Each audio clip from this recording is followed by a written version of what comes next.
Audio test, audio test.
What's going on, chat?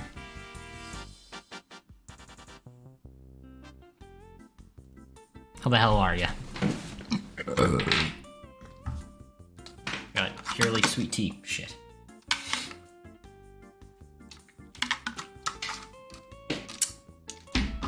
Honestly, my mouth hurts a lot because I got a bigger band. Really sucks. They're gonna pull my teeth together. I got bad teeth genetics. Those I didn't know. I got 20 seconds left on ads, so.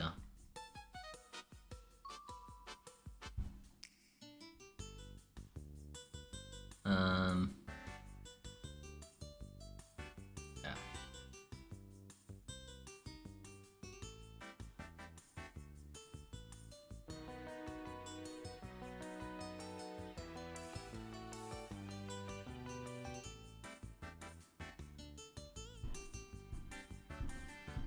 I'm gonna play Ori and probably watch, ah shit, my autoplay's probably on and this thing won't load. I'm gonna play some shitty music, hold on. Okay, that's the Ori sound. Okay, my autoplay's turned off again, nice. What's this? Shit. Can I go? Nice. There we go. Hey, that was pretty quick. We're probably gonna watch I think there's like a Brett Cooper interview they did with that one Graham Stephan guy who does all the like financial literacy and stuff, so that'll be cool. I'm probably gonna watch that for the content today. And just play the game. I'm actually having a lot of fun with Ori right now. What's that show called? Iced Coffee Hour. Yeah, that's what it is. And they also have one with Hassan Piker, so maybe we'll watch the Hassan one as well.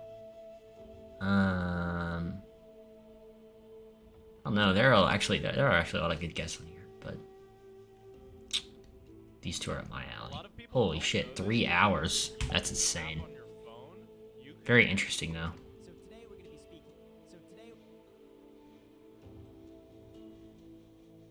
Shit. Picture in picture. Nice. We're going to be speaking with Brett Cooper. She's one of the most prominent Gen Z political commentators who's quickly grown an audience of more than 2.5 million through her outspoken opposition to the woke agenda with the Daily Wire. I guess you might also know her as the female Ben Shapiro. What surprised I don't know if me that sounds about good. this episode was just how shocking her story was and how that led to her beliefs today. I was emancipated at 15, and I moved to California to pursue acting about 10 years ago. I was acting in Atlanta first, lived in New York. Yeah, that sounds pretty good. Theater. Then when Supposedly. I was in LA for film and TV, I was working there professionally for for about 10 years. You're gonna want to make sure to subscribe because next week we're How do I- on oh, yeah. sessions with Hassan Piker, who's on the complete opposite end of the political spectrum, and you don't want to miss out on that. So You know they did subscribe. that And with just that said, because a quick message from our video sponsor first. they didn't want to. Now that we're off camera, I wanted to run by you my next business idea. It's basically like drop shipping, but for endangered animal species. Cameras are still on. Nobody steal my idea. Anyways, man, I'm still trying to figure out how to get it funded, and getting a bank loan has been an absolute nightmare. Well, I mean, if simple Hope the and game's hassle-free not funding too is what loud. you're looking Shit. for, then our Let me check sponsor that. Fund and Grow is able to help, and they're down below in the description. Wait, Graham, down below where? The description, Jack, not under the table. What about my endangered animals? It's on you. That's on you. Look, Honestly, you know it's too loud? My Funding fucking Grow is controller helping is small so loud. businesses to Always thrive. has been. Bank loans are notoriously restrictive and full of red tape, but unlike okay. a bank loan, Fund and Grow offers a 12-month membership where you can secure up to $250,000 in credit at Nikes. 0% interest without giving up any equity in your company. Fund and Grow already has over 4,000 This is gonna be 4.9 annoying. star reviews, and I think that's because people are seeing genuine results Ah, from I such hit the wrong fast and button. simple funding. And as a special offer for our listeners, Fund and Grow has prepared a business funding masterclass with 5 simple steps of how to get $250,000 in I think that's like meant Plus, to be as a an death. exclusive down bonus, there. you'll receive a $500 discount on their services. So don't wait to fund and grow your business. Visit Fund and Grow today. Why did using no the double link down jump? below in the description. Well, and also, guys, make sure to check out what's called icedcoffeehour.club because the .com was taken. We're actually doing this kind of right now. We're filming an episode just with Jack and I about business, behind the scenes, and all that. So if you guys are interested, check out icedcoffeehour.club or the link is down below in the description. Go check it out. And now, let's get into the podcast. Welcome back to the Iced Coffee Hour. I'm Brett Cooper. We are here in Nashville at our studios. I just made some iced coffee in my office for Jack and Graham. How do you think it is? I think it's fantastic. Yeah, It's it's- growing on me. The first few I steps wonder were, I would say, they're recording this in the Okay. Daily Wire studio, 0.5 out of 10. which is Awesome. in I Nashville. mean, I took a risk by putting the Chick-fil-A ice in there. Yeah. I knew it was going to melt faster. It's bold. I like didn't it. put it in yours, though. No, I wanted got the better regular for you. ice. Mine's great, though. I put hazelnut in this. It's good. 20-cent iced coffee. I love that. So, Cheers, guys. Cool. Cheers. Thank go you ahead and so do it. much for doing this. Yes, really I'm so appreciate it. excited. Imagine you just start choking on it, Jack. We came all the way here we to did. Nashville for Yes. you, and you were Yes. so Yes, they're in gracious. Daily Wire This entire studios. set, you guys set it up. Extremely appreciative of it. I feel like we can't not mention what just happened. We went to Yeah. go tour some homes. You and Graham were like filming because Yep. you're looking to buy a house. We can talk about that later. And while you were filming, just after we arrived at the house, there was some Nice. banging, loud banging. Yeah. I thought Jack had fallen. He No thought joke. Jack Someone's had out fallen. there. He thought I had slipped down the stairs. But yeah, no, I didn't Jack was fall. about to walk up the steps. I was like, oh crap, he fell. I was, Yeah. yeah. He thought I fell, but actually, what happened was Mm-hmm. a huge limb off of a tree fell over, crashed over, probably total Yeah, 3 cars. three cars. Yeah. Yeah. I mean, that was freaky. It was like your Yeah. entire crew's covered. So we had a tornado warning all day today, but the storm we thought was going to be over, obviously. So we were going to cancel the video because we weren't even sure because it was storming. We're like, should we even go out there? And then it was so sunny. So yeah, it was wild. I'm grateful that everybody's okay though. You know, it works out better Yeah. for my video. I get excited. What happens when though, I have to say, like when it's windy, like what happens that, when Yeah. a rain car here, that you I was so rent excited gets destroyed for by Jack. natural It's supposed disasters? to, You liable? be Yeah. lightning and thunder. Yeah, yeah. Like I was looking forward to that. Extreme go get conditions some. are the best. I grew up in like Yeah. Ventura, which is a very temperate Yeah. place, and whenever I see extreme temperatures or extreme winds and stuff like that, it just excites me because it's so normal there. Yeah. And it's a blessing. Yeah. Very, very fun. So. Well, tell us a Ah, bit of about course I your would. story. I first found you, I think, on Twitter Okay. with a female Ben Shapiro. As And I most saw the people see. resemblance, and Okay. I thought, okay, you guys are related somehow. To clear the air, you guys are not related. We're not related, although you gave me the great idea that we should do a DNA test Just just test to see it. if there's any. There might be something there. Yeah, Yeah. I mean, because I didn't see it. I think it's the eyebrows, but I really don't know. We should actually do a side by side, but I've seen it in some photos. But the mannerisms too are like very similar. Yeah. I would say so, yeah. And I Yeah. didn't grow up watching Ben, so that's one. Like, I don't think I adopted it because of that. Sure. I was like a hardcore like Michael Knowles fan. I loved like Oh, Candace before wow. coming here, but I would listen to Ben and I knew who he was, but I wasn't somebody who religiously watched his show. And so a lot of people, have said, oh, Oh. you probably like grew up watching Ben, like that's why you talk. I'm like, literally no, we just speak very, very quickly and talk with our hands a lot apparently. But no, so yeah, I am a Daily Wire now. I host the comment section. Was not hired because of any relation to Daily Wire, even though many people think that. But I am originally from Chattanooga, Tennessee, and then I moved to California to pursue acting about 10 years ago. I was acting in Atlanta first, lived in New York for a bit doing theater. I know she was from Then Tennessee. went out to LA That's to kind of film cool. on TV, and so I was working there professionally for about 10 years. How did you get into acting? So I was deathly shy as a child. Okay. And my brother's high school was doing a production of The Wiz, and just like an adaptation of The Wizard of Oz, and they needed the siblings of some of the kids at school to be like the munchkins at the end of the show, and like to stand, like do a couple of songs, and then come out and be like cute and tiny. I think I was 5 at the time. No, 5 or 6. Keep Deathly thinking shy. that I need to do something My like mom that. knew some people that were working, you know, on the show. My brothers were not into theater whatsoever. She was like, this is the opportunity to get my kid, like, over this. Because I would not talk to people. And this was, like, something that she was actively working on. My mother is incredible. She was a very, very intentional parent. And so she knew I was very shy, so she would, you know, stand outside of a gas station, make me go inside with a $5 bill and buy something. She would watch me, like, go over, you know, to the counter with a candy bar and have to talk to the person. Why were you something shy? like that. Do you remember like the reason? Was it nervous of strangers? Not really. I don't really know. I just think I was uncomfortable. Not to go in a totally different direction, Yeah. but one of my brothers died when I was 5 years old. And so I think, that totally blew up the dynamic of my family, and I think at a very young age that was something I didn't really understand. I remember at one point, like, we had a bunch of people at our house shortly after he died, like, you know, bringing casseroles and that sort of thing, and I was literally, like, hiding in a cupboard. And I was just, like, I didn't really know how to process it.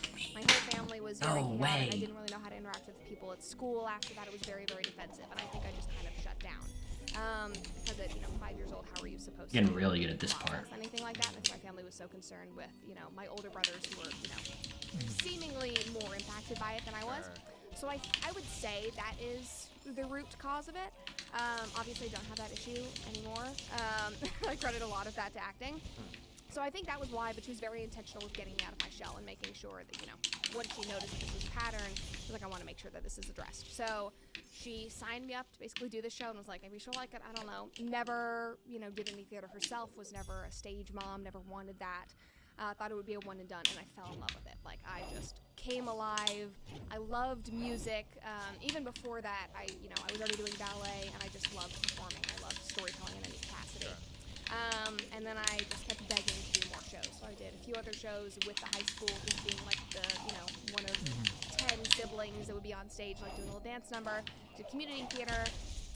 Auditioned for a few regional professional productions. My first professional job was singing with the Atlanta Symphony and Opera, and I was one of their chorus kids and was paid to do opera basically at 8 years old. Started doing long-running regional productions. here we I did go. a This one. production of Annie that I think ran for 4 months when I was 10 years old, and then got representation. So I had an agent and manager at the time. They brought Whose me. idea was that? Because there's a big Me. leap between doing This was all what you. you were doing and getting into that, like a manager. Yeah. So with doing professional things, I just kept asking for more. And so, our community theater didn't really have a ton of Nikes. production. Oh, I got a kids glide. involved, and so I would say, where else could I audition? Where else can I go? And so we would, my mom and I would sit at the computer, and I would think, okay, well, this one's an hour away. Let's try to Really? do this. So Yeah. you go on the computer and find your We own. would go together. Yeah. What did you like so much about it? That's actually I super love cool. the fact That's super that interesting. I could tell stories. That's my one reaction for the Something that I've whole dealt with for a the very whole long hour. time Okay. is that I felt like I could not actually effectively communicate what I was feeling. I was very, very bottled up, and I, credit a lot of that to my family. Not only did my brother die, my parents had a very, very messy divorce. Just grew up in a very, very turbulent home.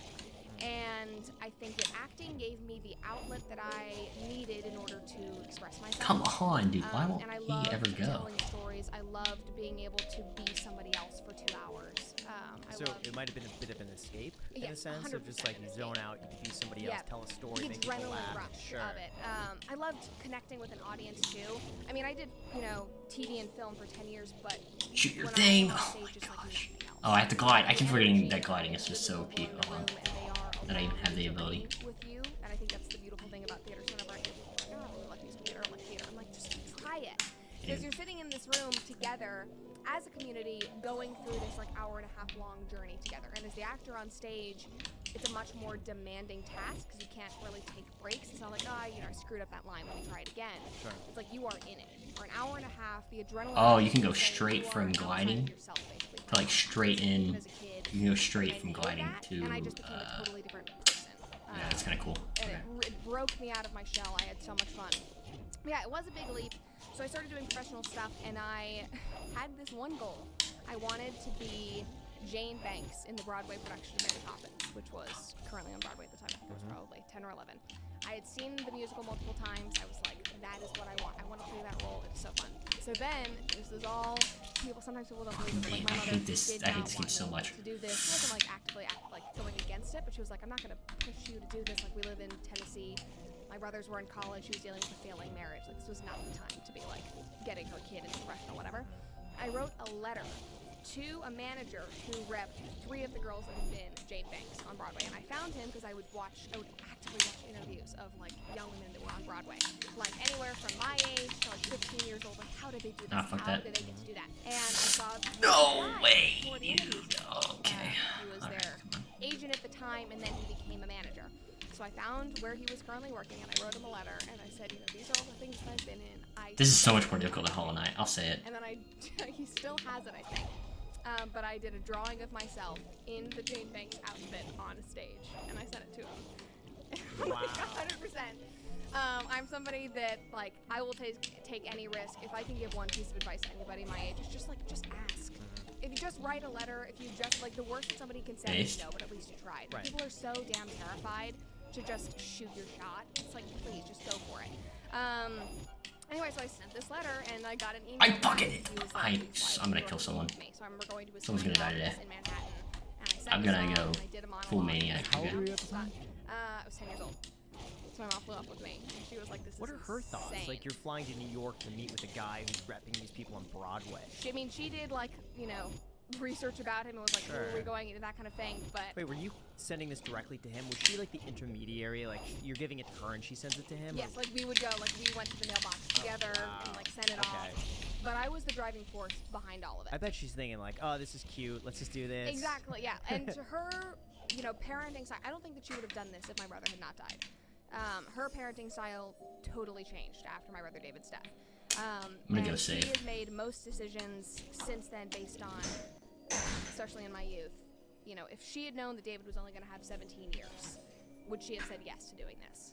So if, you know, he had wanted to go pursue something, if he had wanted to travel to do some, he was an artist, if he had wanted to do some, like, crazy art program and go, you know, would she have said yes? The map just. Oh, I hate this And game. so I'm the youngest, and it totally changed Oh. for me. That was ugly. And so obviously I don't think that these were easy decisions to say, like, all right, let me allow my child to go into this room and pursue these things, but I was so excited about it. I was so passionate. And, Wow. you know, she and anybody in my family would be able to tell you that, like, my self-confidence, my personality, it totally just blossomed with being able to do performing. I hold that thought, Brett. Of course, the Daily Wire is a $100+ million company that probably spends millions of dollars on video production every year, but it really shouldn't cost that much to create high-quality content. Like, if you're looking to get started, one of the best ways that you could begin is... Is this pre-recorded? Like our sponsor, StreamYard.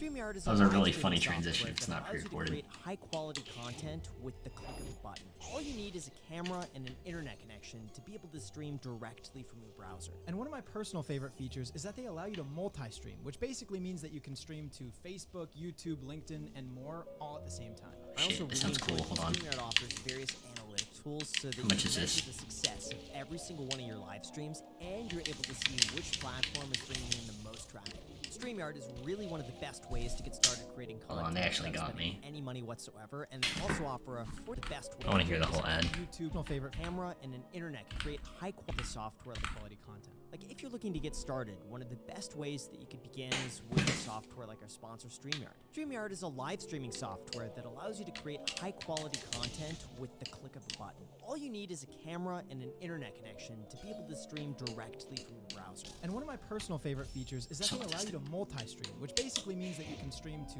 Facebook, YouTube, LinkedIn, and more all at the same time. I also really enjoy that StreamYard offers various analytic tools so that you can measure the success of every single one of your live streams, and you're able to see which platform is bringing in the most traffic. StreamYard is really one of the best ways to get started creating content without spending any money whatsoever, forget you and can't they also click on offer those. a free package so that you can get started without any risk whatsoever. Check out StreamYard today with our link down below in the description. On top of all of those incredible benefits, they've also just been an amazing supporter of the podcast, and they help us do what we do every Sunday for you guys. So it would mean a lot if you check them out with the link down below in the description. Thank you so much, StreamYard, and back to the podcast. But yeah, I signed with this manager, and so I started auditioning for things on Broadway. I ended up getting the role of Jane Banks, and I was going to be coming in. I had to come back for one last meeting. Oh, yeah, and hold the girl on. who's currently playing the role, her contract was going to be up. And there's a thing. We might use that. I'm gonna have to go back and look at. Was it StreamYard? I think at the time it was like you cannot be taller than I'm 5'4". super gonna use that actually. It Because sounds such a that's like how such a they good wanna make software. sure that you look shorter. Another thing I need to get is Opera GX. I just need to upgrade my whole And software. had to Okay, keep I have a really nice those setup. 2 month periods All to my do it. stuff sucks. So I came back. They measure you first thing these are when you all walk good, in right? the door, and there's the audition height. And if you are taller than that, you can't audition. And then there's show height, where they will literally end your contract if you get too tall. And so I had surpassed both the audition height and the show height. And so that totally kicked me out of the running for any other Broadway show. Doesn't that make you really critical of like your body at that age, Yes, where you're just like, I I'm hated not it. good enough? Like I would stand there and I would like Yeah. punch myself down. Right. And I continued auditioning for a few months after that. Like there was the revival of Annie that was coming up. I was way too tall for Matilda. Matilda was on Broadway. Billy Elliot had just closed. This is all just a bunch of like theater nerd stuff. But there were a ton of shows that had kids in them at that time, and I literally could not audition for any of How them. tall were you? I was like 5'2". I think so. I was Okay, like, it was, like, barely over, Wow. but I was 10 years old and 5'2". And so it was like, that was it. Okay. And so I had this whole management team, and I remember going into a meeting and sitting down, and they were like, so you can go home to Chattanooga and wait until you're 18. You can wait 8 years. And then you can start auditioning for Broadway again. You can just keep doing the regional theater you're doing. You know, we'll stick with you. Or if you wanted to, you could go out to LA and try film and TV. And my mom was like, absolutely not. Like, she's from California. We talked about this in the car. She spent most Did of the her map adult just life change in this California way? prior to moving to Tennessee. She just wanted a different I'm place. guessing it just changed this way. She was like, I'm not. Okay. Every time that Gotcha. she's left California, she said, I'm never coming back. Even though she was born in LA. And I begged. I was like, please, like, I can't just sit at home and do this. And so I started auditioning via tape. And so she was like, let's just see if there's any bites. Like, let's try you doing film. Let's get you in a film class. See if you even like doing this before we literally send you to LA to do something. I still loved it. I started getting callbacks for things, and so we rented out a friend's apartment in LA, and my mom and my dad and I drove across the country to Route 66, and I lived there with her for 3 months. And I did like every, casting director workshop. I did all of these acting classes. I was auditioning nonstop, doing commercials. I got a LA management agency. And then from that point on, for the next 4 years, I would spend 6 months at home in Tennessee, and then 6 months in Los Angeles. So I'd go in fall and spring in LA, and spend the rest of the time at home. And I loved it. It was like, it was absolutely crazy, and I feel very, very fortunate that I got the chance to have a professional career at a young age. And I don't think that that's I don't think that that's something that many people would want. Yeah. And I definitely sacrificed a lot for it, but I loved it so much. Well, tell us about your schooling at that time. Yes. 'Cause how do you balance the two? So I was in public school from kindergarten to 3rd grade. My mom pulled me out in 3rd grade because my reading level was above that of my class.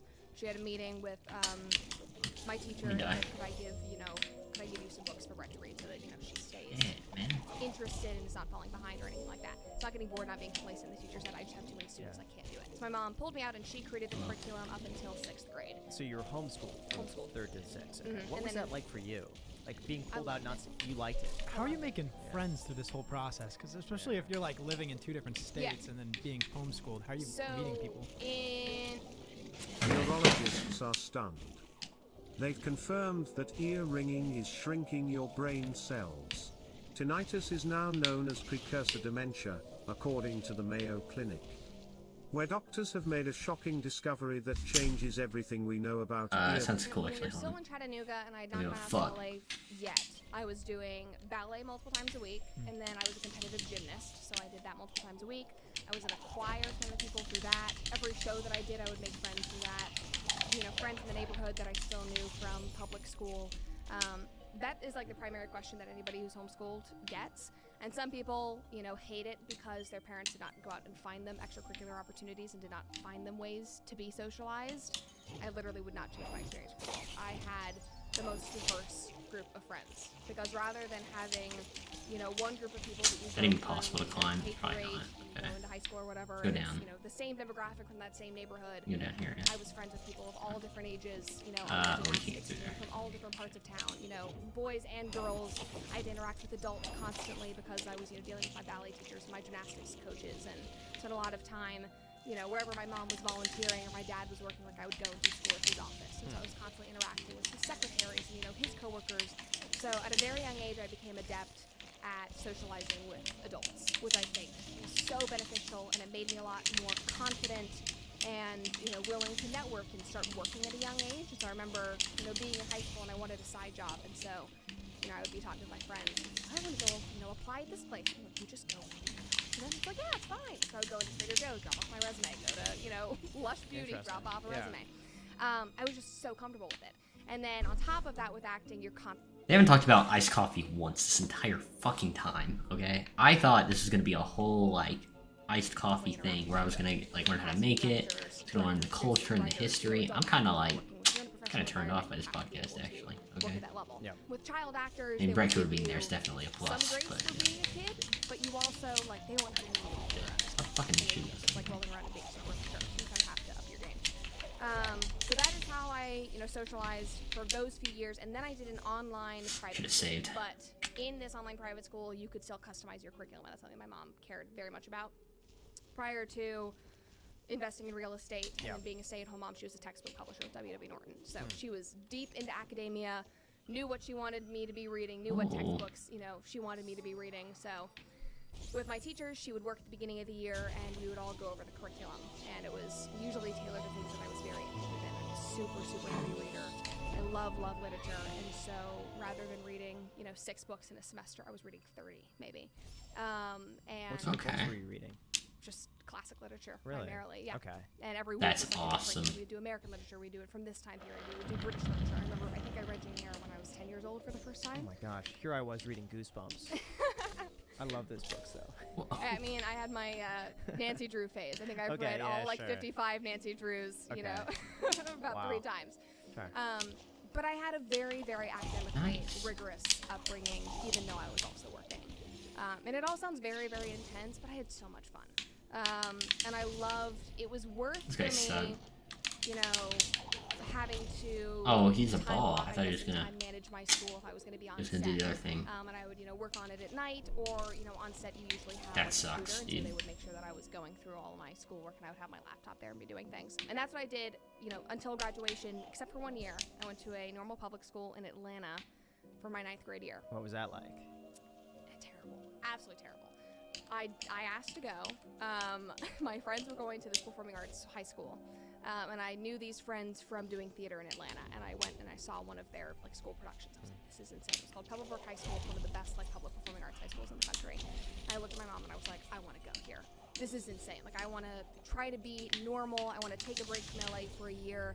I'll still audition, but I want to go see what this is like. And I thought it would be really, really cool. I hadn't sung in a long time, and so I could be a vocal major and, you know, do all the musicals. So I auditioned. We got a rental house in Cobb County. That just sucks. Atlanta, I don't even know. And I went for a year, and within like 2 months, I knew it was. I don't know how these things, are they just on a timer? They might just be on I a did timer. not like that my time was dictated by somebody else, basically. So I felt like I was so unproductive, which seems absurd for like a 14-year-old to be saying. So but not I did understanding everything these things. in my 9th grade year. That guy's fully So I autistic. graduated college at Shoot. 19, I think. 19, so I think I was 12, turning 13 my freshman year of high school. And I hated that for 6 hours of the day, I was sitting in a classroom when I knew, because I'd been homeschooled for so long, I could get all of this work done in a 2-hour span. Like the busy work I didn't need to do. I didn't like having to like watch other people's hands being held. I didn't like the disruptions in class. And then I would stay late for dance rehearsals, musical rehearsals, auditions, and that sort of thing. And then I would go home, and because I didn't feel academically challenged, I went to my counselor and I said, can I do online AP classes? So my entire time there, I was doing a normal class load at school. I stayed an additional hour afterwards. If you were a Magnet Performing Arts high school, or a Magnet Performing Arts student at the school, you stayed an additional hour and did like a dance class, vocal class, or whatever. And then I would often have rehearsals afterwards, then I would come home, I would do my homework, and then I would do AP Why classes. couldn't you have just dropped out? I know. Like, it seems silly to me that you were homeschooled for so long. Go for 2 months. I would just say, let's go back to homeschooling. Like, Yes. what kept you there? Why Because not I made a just- commitment, and I wanted to see Really? it through. Yeah. Well, you moved your entire parents. Yeah. right? Just Like, because they you all- made a Exactly. decision doesn't mean you have to commit. Like, what's Exactly. the benefit of committing at that point? I would just say, I guess like, you know what? following through and being able to say that I did it. Okay, sure. You know, I made this commitment with myself. I wanted to try it. I also wanted to be able to say later down the line, I went to a public school, I tried it. And I know both sides of the story. And I had also kind of fed into the assumption that being homeschooled made you weird. and that I was off by Yeah. that. And I wanted to see if normal high school was like the movies basically depicted it. I wanted the Letterman jacket. I wanted to like go to homecoming, do all that stuff. It just wasn't for me. Yeah, sure. But it also was one of the, because I did all those extra AP classes, it was one of the best academic years for me. At 13 years old, I don't remember how many people were in, it was a huge school, I think it was maybe over 2,000 people were in my freshman class. I ended up first in my class. When did you get here? And so I was really, really proud of that. And then I just Did you have friends Yep. throughout the process? You I'm did, yeah. still friends with them. Wow. Yeah, but I didn't. First semester, I knew that it really wasn't going to be for me, but I wanted to make the best of it. I did every musical. I auditioned for everything. I tried to, basically suck the marrow out of life as much as I could have. But by the second semester, I felt so tied down and so unhappy that I hated who I was. What is going on? I felt like I was not being a good friend. The people that I had loved in the first semester, I didn't feel like I was treating them as well. I just felt very distant. I wanted to get out. And I was so much happier when I made the decision to leave. And now I'm, still friends with them. yeah. We stay in contact, and they went through all, 3 years. But it was the best decision, I think, for me to go and learn that. Yeah. I think it forced me to kind of realize that what I was doing was the right thing for me. And it was a challenge, for sure, Yeah. because it was a different learning environment, forced me to adapt. So, I remember seeing homeschool kids as a kid, and they were always kind of weird. yeah. That would be my biggest concern, if, like, ever doing homeschooling, is feeling like they're in a bubble, Yeah. that they don't get the true experience, they're not going to be, like, out there, kind Yeah. of, like, forging their own path. What are your thoughts about that? I think it comes down to the parents and Sure. how you dictate it. Because obviously, if you keep your kids just inside and you don't facilitate any other kind of extracurriculars, they're not going to benefit from it. But the Oh, I have benefit to of just go inside, homeschooling is probably. the opportunities and the freedom and the flexibility that you do have. So if you are in, like my online school that I went to, I didn't have to And an online finish school. all my classes by a certain period. I had like 9 months. And so if I wanted to get everything done in 2 weeks, I could have. If I said, hey, I'm shooting this movie, I'm not going to be able to do this for 3 months, I could pick it up later. Yeah. With home, I didn't go. This is the same thing I kind just of did, co-op so. for a bit where you would go, Monday, Wednesday, Friday for like 2 hours in the morning, and you would get graded. Didn't really love that. The opportunities weren't great in Chattanooga. But I'm guessing I had so something much has flexibility, changed so at I was some able point. to do everything that I was Oh. interested in. I took art classes. Hello. I did gymnastics. I volunteered. And that was only because I had the time to do it. I was not, in school until 3 p.m. I spent so much time with my family. I spent so much quality time with my brothers. My relationship with my mom is one of the things that I'm most proud of. Yeah. And we really developed that over, Sure. that period. I also think I inherited, this could be a benefit or a drawback, depending on whether people like me or don't like me. I inherited a lot of her values because of that, because I spent Oh, so what? much quality time with her that she No. raised me, not a teacher. And I think that is so important because we What look did I at do there? statistics of how much time kids are spending with their parents these days. I think that the department. Why do they hate me over, now? It's like 35 minutes. Why do they hate me now? That's it? Yeah.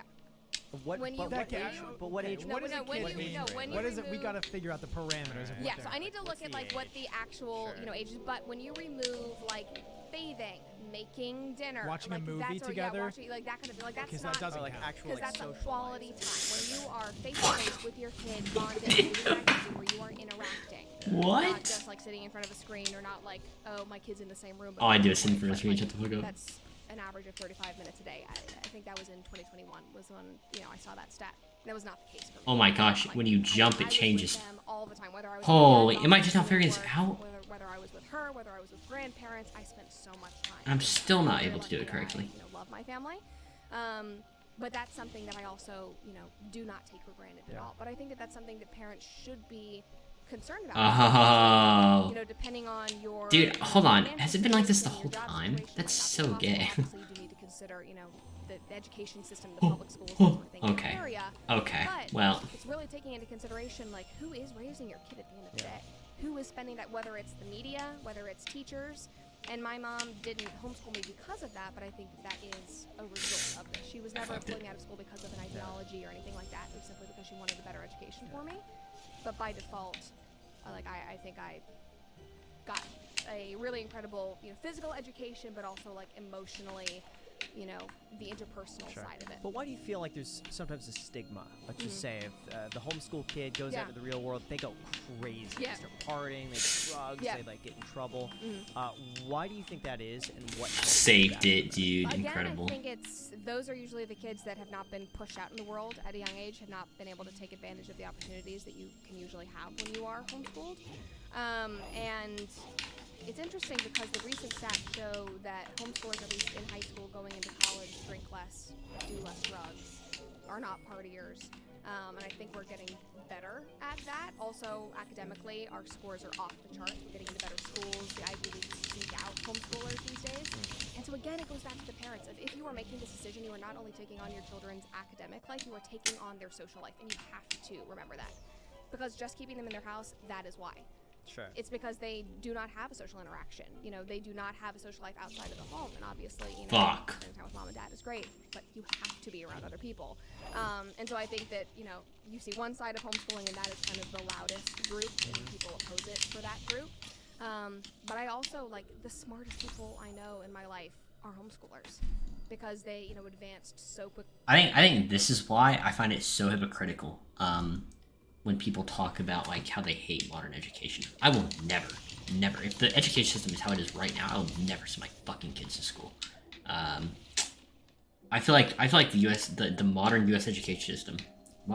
education system has done so little for me, except like teach me to hate my country, and teach me how like sucky my life is, I guess. And it's like, it's such bullshit. I would never send my kids. And homeschooling is like a really good alternative. Or if you have like a private school, it's a really good alternative. But if you can't afford that, then homeschooling is like really solid. Most parents just don't care enough to do it. And so you kind of have to make a trade-off when you're dealing with like, when you're dealing with government. This is another reason that I really don't like when a lot of conservatives will call for book bans. When you give the U.S. government permission to raise your kids or permission to educate your kids, you're always gonna have to swallow a pill. That is, and the negative side of that is that they're just going to have some sort of control over how your kid's raised, right? If they're educating your kid, you're gonna have some creative control over how your kid is raised. You might not like that. The truth is that they're always gonna have that ability, right? I don't know. I think it's a little clinically insane sometimes when I hear some of these conservative criticisms, but they're like, when you ask them, well, are you gonna homeschool your kids, or are you gonna, nah, we're not gonna do that. We're too busy. We're working, right? Well, you know, if you're working, you're gonna put them in private school, right? You're gonna go spend some of that money. Nah, we're not gonna do that. And the thing is, there's also other schooling alternatives out there. Like the school I went to was really good. It only had 80 kids in the or 70, 80 kids total in the entire school. It was almost like an alternative school. And it has a really negative like public perception of being like the all kids school where like you go if you get in trouble. But the reality is it's just a good school for like if you slacked off one of your years, or you want to graduate early a year. It's kind of like a makeup school. Like you can go through high school faster, right? You have other plans outside of going to college. Even if you want to go to college, you can go there faster just by going to this school, right? So for me and my brother and some other people, it was like the best alternative education you could ever get, right? But parents would never do that.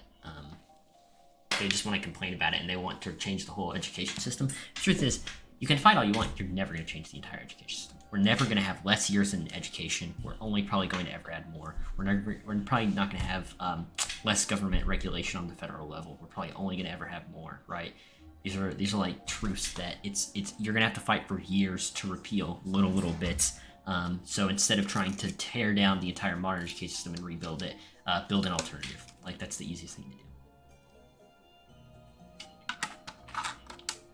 But it's a lot of responsibility, so, I don't know. And I had a debate. My sister's actually a teacher, by the way.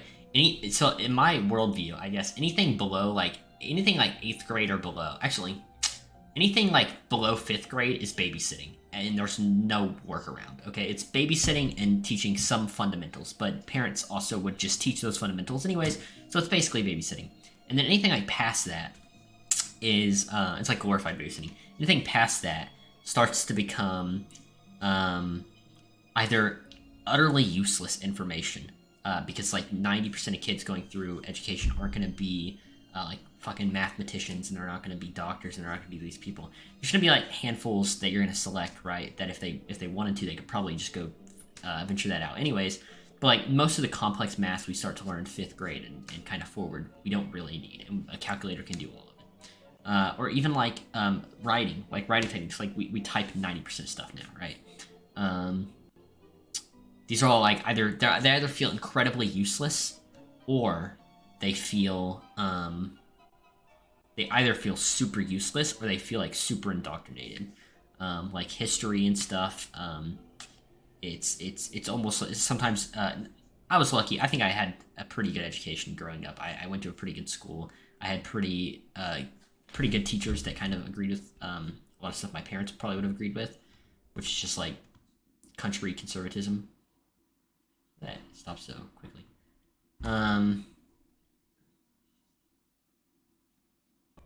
So all that stuff was good, but a lot of my education came from the internet, which I know is a horrible thing to say, but genuinely, I think I learned more from the internet in middle school, and it taught me more of like a foundation than I did later on. I'm like a little autistic, like I just like to do things. I hate sitting in a classroom and being told how to do things. I like to actually do them and kind of trial and error now. So I think I like a real world experience more. So like for someone like me, YouTube education was like 10 times better than ever doing than like doing other things, because I would actually search out things. I'd actually like to do my own research, right? Even though I'd mostly be watching YouTube videos. But like the moment something stopped being interesting to me, I didn't have to finish the lesson. I could just go like, okay, that's not for me. I'm not going to focus on that, and I would turn my attention elsewhere, right? Something that I thought was more valuable. Education doesn't do that. So yeah, I think a lot of the stuff we learn can just be taught. This is kind of interesting. When we talk about AI and AI replacing jobs, dude, teachers need to shut the fuck up and stop complaining, because the first jobs they're going to be taking are going to be AI jobs. So the I don't even know how quickly. It's going to happen so quickly. The AI could probably replace like most teachers in the building already right now. In their academic But careers, because they started the working only reason they independently, probably can't is they're like unions and totally stuff. So self-reliant. And I think those are some of the benefits. I But just again, keep it does breaking. go back to the parents. so hard. And so if you want to homeschool but you are not in a position to take all of that on, it's like then maybe they would be better off in some other school. And if you are concerned about academics, try maybe a public school or a private school. Sure. Sorry, hon. But it's really, like, I understand the stigma because of that. Oh, shit, work. But I would also push back on people saying that homeschoolers are inherently weird, because I definitely was weird. I was a total nerd. I was a theater kid. I had a career. And I look at kids that are normal these days, and I'm so glad that I'm not one. Like, I'm very glad that I was not partying. I'm so glad that I did not succumb to the same peer pressure that a lot of my friends who, grew up in the normal school system did. I was totally oblivious to all of that. I didn't go through it. Yeah. I've had people say, you didn't get bullied, so, like, you haven't been knocked around. No, hell yeah, I've been knocked around. Like, I had an entire acting career. I was told no 99% of the time. Like, my brother died. My father, has serious mental health issues. I had enough, like, happen in my life, basically. So I don't think that you are completely, exempt from bad things happening or being toughened up. So I guess that those are some of my. It's gonna be pushbacks. impossible But without. obviously, Meet Grammarly Go, your go-to solution for getting quality work done quickly. Ready for the big picture, Shit. today, Remy? Oh yeah, you got this. Whatever. And ensuring peak productivity when you need it the most. Grammarly Go brings Nice. AI to every text box, helping you create thoughtful writing in a fraction of the time. You can instantly make emails shorter or longer.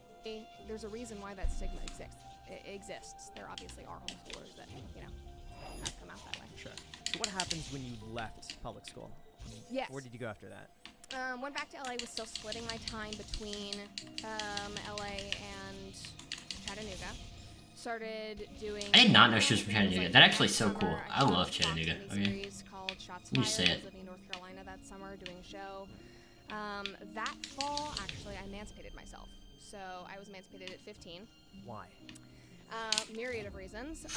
I was about to shoot the second season of a show. It had been picked up. We didn't have a lot of details yet, but it was supposed to shoot in Prague.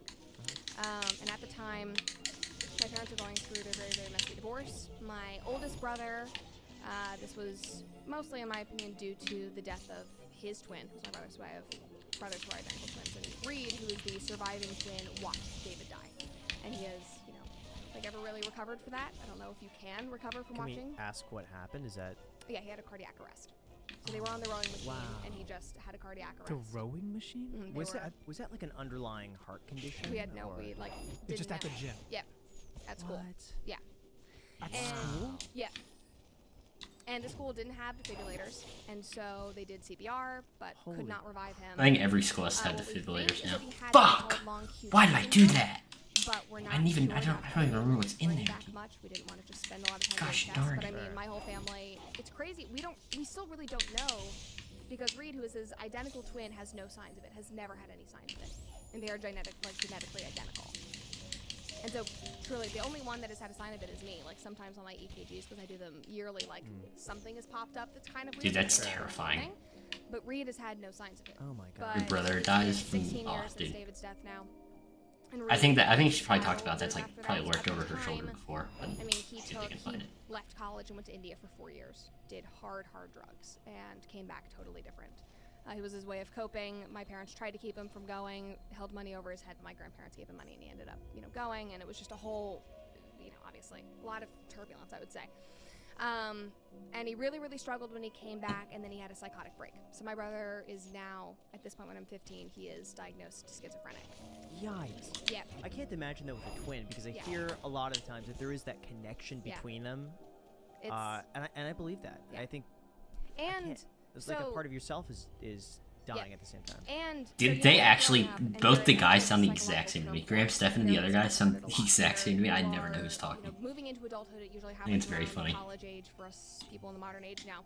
But where you break away from your parents, you start to see them as individuals rather than as parents. You differentiate yourself from your family. As you're creating your own family, you're creating new relationships, you're not living at home. Twins have to go through that on another level with each other, because they spend their entire lives, like Reed and David did everything together, were in the same exact class, lived in the same room, they went to boarding school, lived in the same room together, had the same group of friends, looked exactly the same. Throughout their entire life, David would wear red, Reed would wear blue. So my mom dressed him as a baby, they kept it up in high school, but it's like they were connected, looked literally identical. Friends couldn't tell them apart. They had not, at 17 years old, had not gone through that break. And so it was like literally this person instantaneously was ripped away from my brother. And he was at an all-boys school. And so at 17 years old, had no outlet. He has often said to me, he was like, Brett, I cried once and I was fine. I was fine, I promise. Like, it didn't impact me. And it's like, you're bullshitting us. Like, I know you did, and you don't need to do this for your friends. And so I think because he never actually processed it, it just, festered and festered and festered. And then he did a lot of drugs that literally changed his brain chemistry. Like, he would do things in India where he would wake up 2 weeks later in a totally different part of the country. Are you serious? Yeah. I mean, he's done probably everything on the books. Wow. Yeah. Came back, was continuing to abuse drugs, got him in front of doctors, and then refused to take medication for. And I have my own thoughts about antipsychotics and antidepressants and that sort of thing. And I really believe that there are a lot of lifestyle and diet changes that people can make to help mitigate that. And he did not want to do any of that. He said, I don't have a problem, I don't have a problem. And it's like, you're literally having psychotic breaks in front of us. And so he was at the time on the street, and he refused medication, and schizophrenics can often be violent. So my mom said, you cannot live with us, you cannot live with your younger sister. Unless you were on these meds, you need to figure something else out. So he was like, well, I can get drugs on the street. So for 2 years, he was homeless. And so I had this TV show that I was possibly going to Prague for. My parents were getting divorced. I got pulled into the divorce. At 15 years old, I should have been able to say, like, I don't want to have to split custody, whatever. And at the time, I was like, I have a career. I'm living in Los Angeles. My brother is a mess. I cannot be dealing with, like, my parents' stuff in Chattanooga right now. I should not be involved in it. I kind of felt like I started being used. Did she say? I didn't hear if she said. I wonder why they got divorced. If it was disconnected from or part of Was it her brother's death. publicly? I wonder if it was like something that the whole family, they couldn't even stay together. Or I mean, it was a while ago though. Yeah, in it was terms like, of, like here I I was am. still in LA at the time, but because I was a resident of Tennessee, my, wonder also if she ever felt like I imagine a lot of lawyers at that point would just do it pro. her brother's death. Maybe in Los Angeles, it's very Her other difficult brother, to the one that because a didn't lot of die, he families almost like will died because try he was to so do that. disconnected It's from the family. easier to be an And that actor also or made the not family like very because they upset don't split, or if have it was to completely Right. separate. a tutor, you can work longer hours, that kind of thing. Should have asked So a that lot question. Of, parents and families and stage moms and that kind of thing will try to screw with the system and like get their kid emancipated to do it. I didn't want to deal It's with probably that. hard to I'm talk still about resident divorce, in Tennessee. So we had a couple Actually, I shouldn't even meetings. say My that. mom It's not that actually fucking helped hard. me 'cause Okay, I I'm went not to sure her and I it's said, talk about this shit all the "I'm not time. part of this. Fuck. Like, your attention, your attention is split between, Reed and, being at home in Chattanooga, and she was going to move Reed back to Chattanooga, and she was like, you're going to have to come. And I was like, I don't want to. I'm a professional. I literally have a career. Please just, let me try to do this. And so she was like, okay. So once again, me, dragging my mom along for this journey. But I don't remember, he was the father of a family friend of ours, and he's a family lawyer, and so it was a relatively, not a difficult process. Yeah, I brought my resume, showed the money that I was making, and he said, it's not consistent enough, his actions, ebbs and flows. So that was the time when I got a job at Trader Joe's. So I was 15, got a job at Trader Joe's. Worked there until 2021. I kept that job throughout all of my Seriously? acting. Yeah, all throughout college. How much were you making at 15? $17 an hour. That's really good. That's fantastic. What Trader did Joe's was that pays base? awesome money, yeah. And you get full health care and all that. So I got my health care through them. I don't know if her mom is in the public sphere at all, but I feel like they should do a podcast. Like, they should do a mother-daughter show. 'Cause they could probably give a lot of good advice, for, young moms out there and whatnot. I don't know, just curious, but... But how do they hire you at 15 though? Sounds like her mom's not really in the public sphere. So I could get my own insurance because I was emancipated. So I started Like, working Trader there Joe's and sounds auditioning. kind of sick. And then I lived in LA for a summer while my parents were finalizing their divorce, just in an apartment, in our apartment by myself. Yeah. What did your parents say about you getting emancipated? Did they have any thoughts on that? Did they try to stop you from doing that? Or were they like, well, you could make your own decisions? My dad was more concerned with it. My mom was on board because she did not want me to be involved in the divorce. Sure. I won't get into details, but it was my dad who was... I'm not very close with him. It's kind of all went water under the bridge now, but it's been a very, very difficult relationship. At the time, he was the one that was pulling me into it. And I think it was kind of a power move. And so I went to him and I said, this is unacceptable.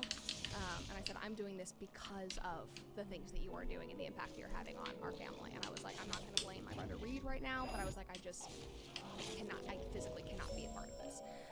So if it's not contentious, your parents can both sign. And if the judge agrees that it's okay, then it's okay.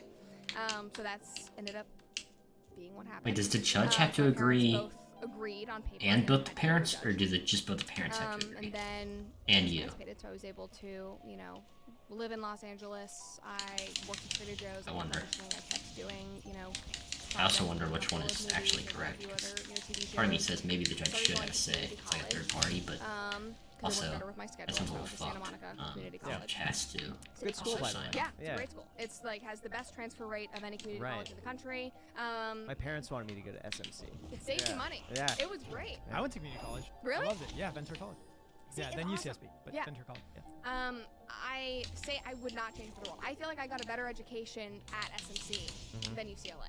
Like 100%. Honestly, I would probably agree with that. Yeah. With my community college experience. Well, Because- the classroom sizes are a lot smaller. Yeah. It's more intimate. And also, a lot of the professors at community They colleges. want to be there. Yes, because it's more desirable to be a professor at a community Yes. college a lot of the times than the really nice Why is institutions. that? And at UCLA, you have to be doing research. It's a research university, and so most Yeah, professors that's are another there. continuing education or whatever Yes, it is. and Yeah, so UCLA is known for its research, and so a lot of professors there, are, writing their own books in the English literature department, working on their theses, that sort of thing. At a community college, they are there for the students. And again, like the through line of my life is I was around a ton of different people, and so there would be people like me who were younger. There were people who were coming back, 30 years later, working on their Yeah. education. And like the most interesting people. And in California, where it's very normal for people to go to community college, there was not really a stigma. But I mean, truly, my education was better there. So much better. And Yeah. guess what? It was $7. Yes. $7. $7 for a semester. Yeah. Yeah. How? There was a California bill. What's the that point of passed. what's You the know what point I'm of talking even about? $7? I used though? it, but it's only for the first semester. Yeah. The next semester I think was like 100 or Yeah. something like Why that. do they But if you seven? were an in-state, if you're Make an it in-state zero. student, I think it's also your district has like a Yeah. community college thing. You have to go to the according to community college. Yeah. and then if you get academic scholarships on top of that, because community colleges make money by having the students there, and they want their stats to be higher. So if you're a Sure. really, really good student and you're from here, they make it really desirable for you. So I Wow. saved so much money, and it's totally flexible because you don't have to be a full-time student. You don't Like have all night the school and stuff premiums. like Yeah, that, exactly. yeah.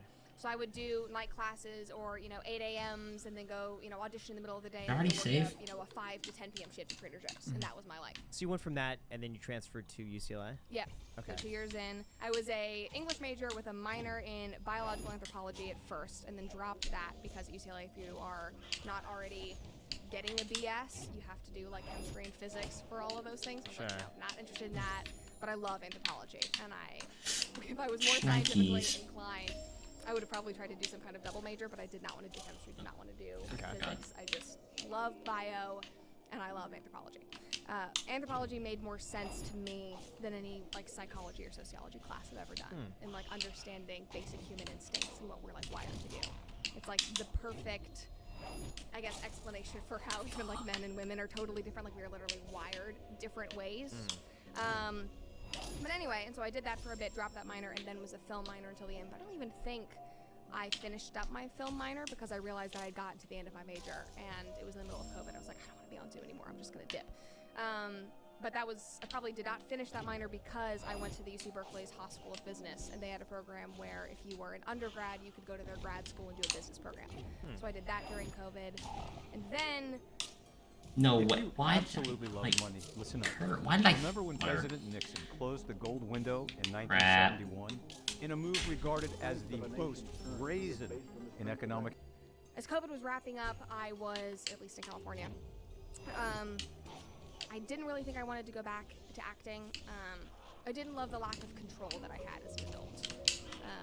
Growing up as a kid, it just was like this crazy adventure, and it felt like this hobby that I happened to get paid for. I wasn't thinking about the money. I didn't see any of the money. It all went into a savings account, and then legally, with being a child actor, there's a thing called a Coogan account, and so a percentage of your money goes there. So, and my parents did not use any of the money. It just went into a savings account, so I used like part of that to buy my first car and for some of my UCLA tuition. But I was never motivated by money because I wasn't getting like a slew of American Girl dolls or anything like that. Yeah, it was just that's right. it was so fun for me. How much was in that Coogan account, by the way? Oh gosh. Do you remember?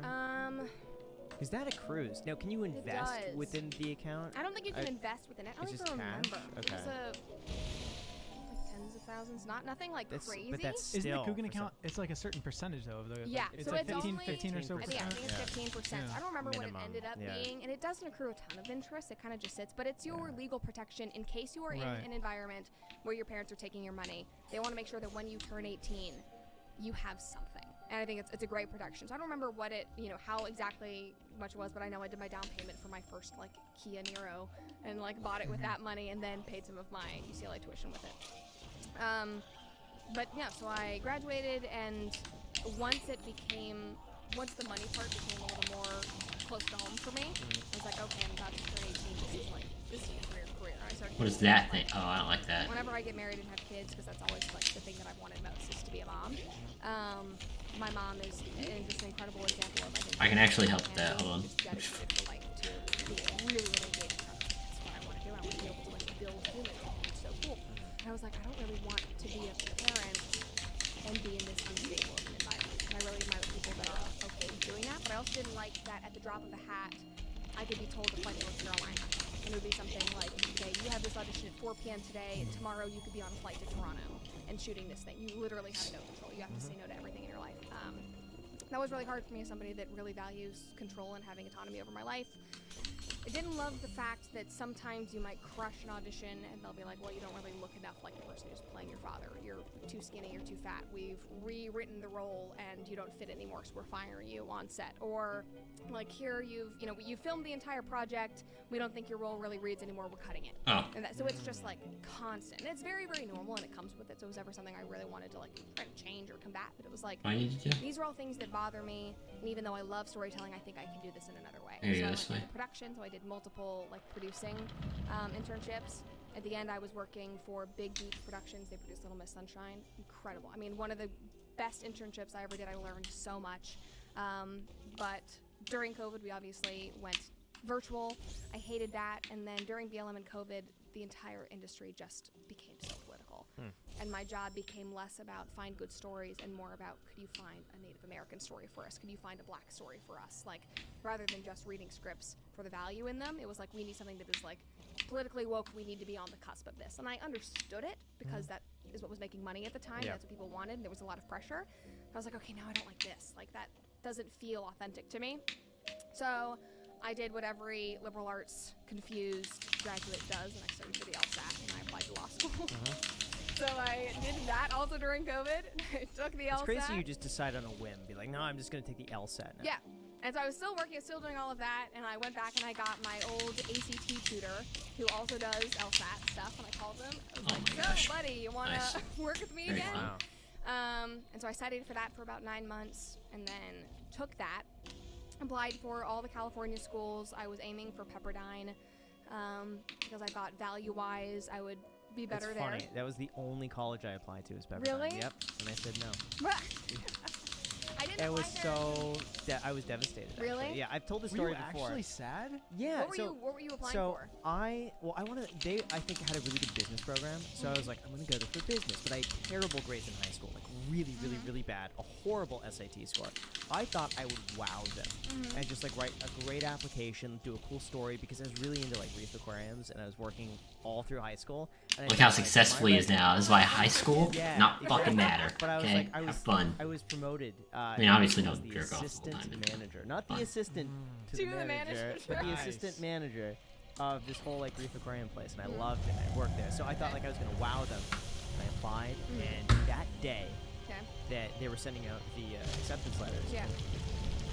and I was at the Blue Bayou in Disneyland, pulling up the email from Yep. the first gen iPhone. Okay. Okay. And I got the email in the morning, but I waited to open it at the Blue Bayou because I thought to myself, if I get in, we'll celebrate. Yeah. And if I didn't get in, we're at Disneyland. It's great. And I didn't get in.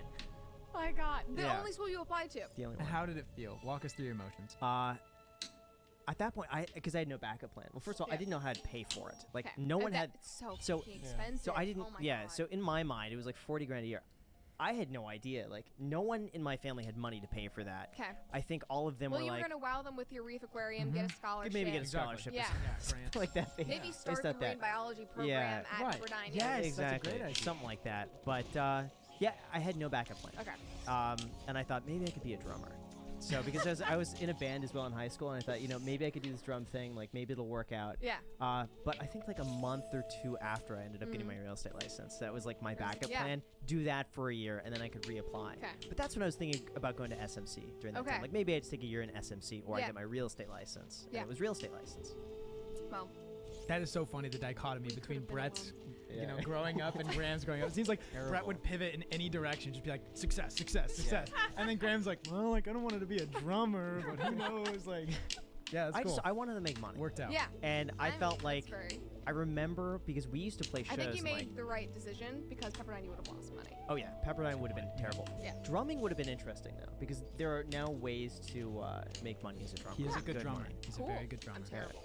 But I would play shows on the Sunset Strip, like Okay, the yeah. Roxy and all those places. You played at the Roxy? Many That's times. You impressive. played at the Yeah, Roxy? multiple When did times. you play at the We Roxy? did the Viper Room.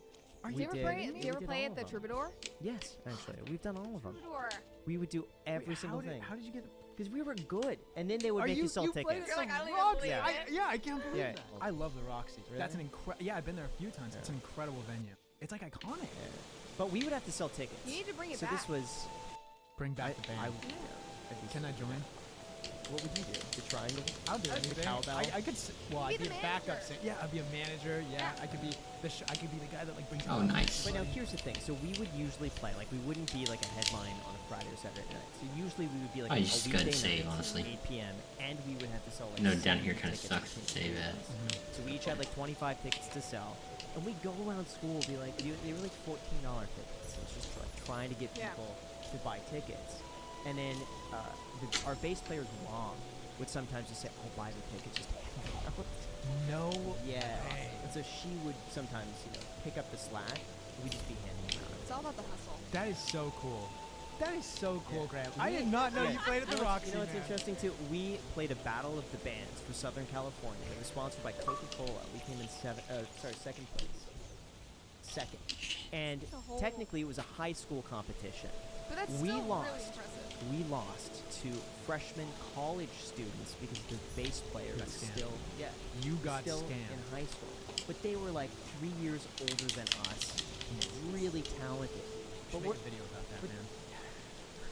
Exposing this. Bring it back, yeah. But if we won, we got, I think it was like 7 songs recorded for free, plus a trip to, I think it was Scotland or Ireland. I forget what was there. It was one of those. Okay. But we came in 2nd place. I was so upset. But we went through, like, we competed, and then, like, they ranked us. We go to the next one, and we, like, play again. I think it was like 4 of them.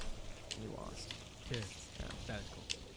I love that. I'm I kind of have no shocked right excited now. childhood thing like that. That is dope. I'll find the link. Yeah, That's please do. good. Yeah. That's impressive. B-roll. But anyway. Well, we could have been Pepperdine alums. We could have been SMC alums. Yeah, I You know. ruined all the opportunities. Could have for seen us. me at the Roxy. I know. But my point with being a drummer was that I Yes. remember seeing such talented musicians, and they were broke. Yeah. And I remember seeing these drummers. Like, Daily Wire they should were pick this show up. incredible. I'll Like, say they it. were way better than I was, and they had been playing their entire lives, and they were broke. This is nothing political in That's here. like I'm kind of disappointed in one that, time, but what I'm we having a could good time do listening with to that. Yeah. And then I thought too, if like the band broke up and I was like their on my react to own, it. Like, Yeah. session musicians like a dime a dozen. It's Yeah. very different. It's a powerful realization. Yeah. Like to have that at 18. Yeah. Well, Well, it's I hard. feel It's like- hard to walk away from something that you're like, especially when it's something that's artistic, that you've literally like poured your heart and soul in. I mean, that's how I felt with acting, where it's like you come to this realization that like logically on paper, especially if you're somebody that is very like, I consider myself a pretty like rational person and like I have to do what's practical. I was like, it doesn't make sense. And so I think for some people, it not making sense is what's so exciting about it, and I'm like going to do it regardless. I was never going to be one of those people. Graduated at 19, was going to go to Pepperdine. I applied to Pepperdine, Loyola, UCLA, and then one other, Chapman in California. And then my mom decided she was still living in California at the time. My parents totally split. My dad's still in Chattanooga. My brother was doing relatively better at that point. He was, med compliant. He was living in, I don't know what you would call the living facility, but was like a like residency half sort of thing? independent kind of thing. Assisted living. Sort of, some but for sort? like psychiatric things. So we had okay. like a nurse there and a psychiatrist on site, but he was That's able nice. to live like semi-independently. He was doing better, but still he was so close to like all the drugs that were on the street. It was really hard for him, and my mom just did not want to be in California anymore. And she had always had this dream of having a farm. And we'd always lived in rural areas like Chattanooga. We lived on a lot of land. I was actually born on an island in Washington State where we had a farm. So I had a lot of space there, but she had always wanted to have like animals and huge gardens and run a homestead. And so as I was getting older, she was like, all right, last one has totally flown the coop. The other ones seem stable. My oldest brother has been great for years. He's totally fine. Been out of the house when he's 14 years older than me. So he was long independent. So she started looking at Idaho because I was going to stay in California and go to law school. My oldest brother was thinking about moving up to Seattle to take a job, leave Florida, go up to Seattle. So he was looking at jobs. She was like, this is great. I'll be like directly in between you guys. We'll be on the same coast. Reed, my middle brother, could either go with her or could stay in his living situation. And then I said, I can't do California anymore. I was like, I don't even really want to stay here. I don't really know why I'm staying here other than for acting. I just can't do it. And so I moved to Boise with her. Lived there for 9 months, helped her get her farm started, got a house there, started settling in. I got a job as a marketing strategist at Young Americans for Liberty, which is Ron Paul's former organization. So very libertarian. I was writing for the Foundation for Economic Education, which is the longest running free market think tank. So I was doing like economic journalism for them. And was like fully leaning into this because I had already, during COVID, I started working with PragerU. I just kind of struggled with friendships due to political reasons at UCLA during COVID. It just got so polarized, and I just How did that begin though? Did you start bringing up maybe certain viewpoints Yes. and getting? So when it did you started- recognize your political leaning? Gosh, I would probably say the beginning of college, but I didn't really even think that it was that important. I just kind of realized as I would look at news stories and, talk to people, I was like, oh, okay, I think that this is my opinion. I guess that this is political in nature. It was just, values I've been raised with or things that I just intrinsically thought, and I started kind of connecting the dots with politics and being like, oh, okay, so if I believe this, then that means this. Slowly started formulating all of that. But I was not raised in a political household by any means. My mom is a student of objectivism. She adopted Ayn Rand's cat after she died. She spent years. What? Yes. So, she, was in textbook publishing, was, always more, freedom can't go down leaning, there. I would say. My older brother's very libertarian. But we were not raised in a political household. Like, my mom would listen to Rush Limbaugh in the car when my oldest brother was young, but like I never heard any of that. I never listened. She never listened to Ben. At most, maybe she would pull up a Dennis Prager, radio show like once every year, maybe, or something like that. We never discussed politics ever. I had no idea what my dad believed, other than he loved the environment. I mean, truly had no idea. And I honestly think I'm so grateful that is how I was raised, because it was all based on values. It was like how you treat people, how you see the world. Like you intrinsically value freedom, you value individualism, you value independence, people not telling you what to do, the government not being involved in your life. But it wasn't even the government, it was just kind of, free thinking, independent. Sure. Those are the values I was raised with. So as I started being confronted with politics, I was like, oh, okay, this makes sense. I'm seeing the connections. But we literally never talked politics whatsoever. And I didn't even know that Ayn Rand was a How did she get her cat? Figure. I had that. How did she get her cat? She left in the middle of the night after graduating college. My grandmother wanted her to go to secretarial school. My mom said, absolutely not. So she left with her best friend from college. They drove to New York City in the middle of the night. She was like, I'm going to get a job as a textbook publisher. And her friend had some connections, I think, through college. They're still good friends. I literally saw him a couple of months ago. He's a wealth manager now, like a free market wealth manager. So he's helped me with some stuff. But he had some connections, I believe it was through their college, it was Davidson College, with people in Ayn Rand's circle, and her two proteges who now run her two biggest organizations after her death, published her books with her, like that sort of thing. Got in contact, so they started going to these philosophical salons and getting literally trained in philosophical lessons from these proteges. And Ayn Rand died soon after my mom moved to New York. Her cat, Tommy, named after Thomas Aquinas, because Thomas Aquinas was the only person to argue the existence of God from a place of reason. And even though Ayn Rand was totally atheist, she respected people who were arguing the existence of God from a place of reason, because reason was paramount to her. Reason, healthy selfishness and productivity, the biggest things for objectivists, really, in my boiled down sense, I guess. And so Tommy needed a home, and so they were like, Diane, can you take Ayn Rand's cat? So she had Ayn Rand's cat. She lived in a tiny room that didn't even have a kitchen or anything like that. She worked night shifts at a hotel doing the call person. Worked 3 jobs and finally got in the door with W.W. Norton, and she published the first objectivist, libertarian textbook, and it's still published today. So she did that, and then lived in Chicago for a bit doing it. But anyway, tracking it. We're saying at the same time. We're saying too many things. Today we have been on the exact same wavelength. We just go, at the exact same But time. not only that, but other words. We've said the same the thing. phrase at the exact same time, the same Horrible. phrase. you guys I don't know. spend I think time together. we spend a lot of time together. I like yeah. at the same time you guys went like this. I know. Yeah. It's bothering me. tough, It's too man. much. It's Gosh, good. okay. It's gonna be okay. All right. But anyway, so that is how I was raised. Those are the values I was raised. But I appreciated that it was not political, because I've had people say your mother indoctrinated you, and I was like, well, what would you say would be indoctrination? I was not, being told about political policies or anything like that. She just raised me as any good parent would, with values that she believed were important to create a healthy. Hold on, doesn't every parent indoctrinate their kid a And little those bit? happen to be these more, That's a criticism. That's fucking an I would say insane objectivist, criticism. libertarian. Every freedom, parent and raises love. their kid in Anyway, a so very that is how particular I guess way, right? started So seeing that. And obviously you're obviously, gonna have COVID different, became depending on very, very where you're coming politicized, from, but probably even that before that, claim the end of indoctrination of 2019, parent or 2020, school or whatever, right? Midterms, it became a huge topic for people. And I Like had taking your already kid to noticed church is the technically tension religious that I was working with in indoctrination. Tennessee. You wanna, really And go that far was into something that I it, didn't think was but- contentious, but apparently it was. And so, Being from Tennessee. yeah, and it was like, you're from the South, you're backwards, you're racist. And I remember my friends being super drunk at a party, and I walked in, and one of them said, there's our racist friend Brett from Tennessee. And we hadn't even Really? talked about politics yet. How does that make you feel? Based, actually. That is so But I true, thought that they dude. were good Everyone from friends. I Tennessee remember coming is home, racist. calling my mom or calling my brother and be like, oh yeah, they said this, it's so funny. And my brother would be like, that's not friendship. Right. What? Those are just random attacks. Why are you allowing that to happen? I was like, oh, everybody, shoots the shit. It's fine. And they would insinuate other things like, we'd be talking about our families, and I would say, oh yeah, well my dad's side of the family is all from North Carolina, old dirt poor farmers. They fought in the Revolutionary War. So I guess could be part of Daughters of the American Revolution. I think my great grandfather, fifth great grandfather, fought in the Revolutionary War, but dirt poor tobacco farmers. And we were talking about our lineages because most of my friends were in this friend group. One was Turkish, one was Indian. We were just talking about ancestry. And when I said farmers in North Carolina, they were like, oh, so your family owned slaves. And I was like, how did we get there? And I was like, so I blew it off, but I think that's kind of how it started, and I fought back against that. I was like, we didn't. Like, I would know. And even if it, even if... I don't even have to use argument. So I hear everyone use argument from the South that, my family was dirt poor. Only the rich few owned slaves. Which is probably true, yeah, but,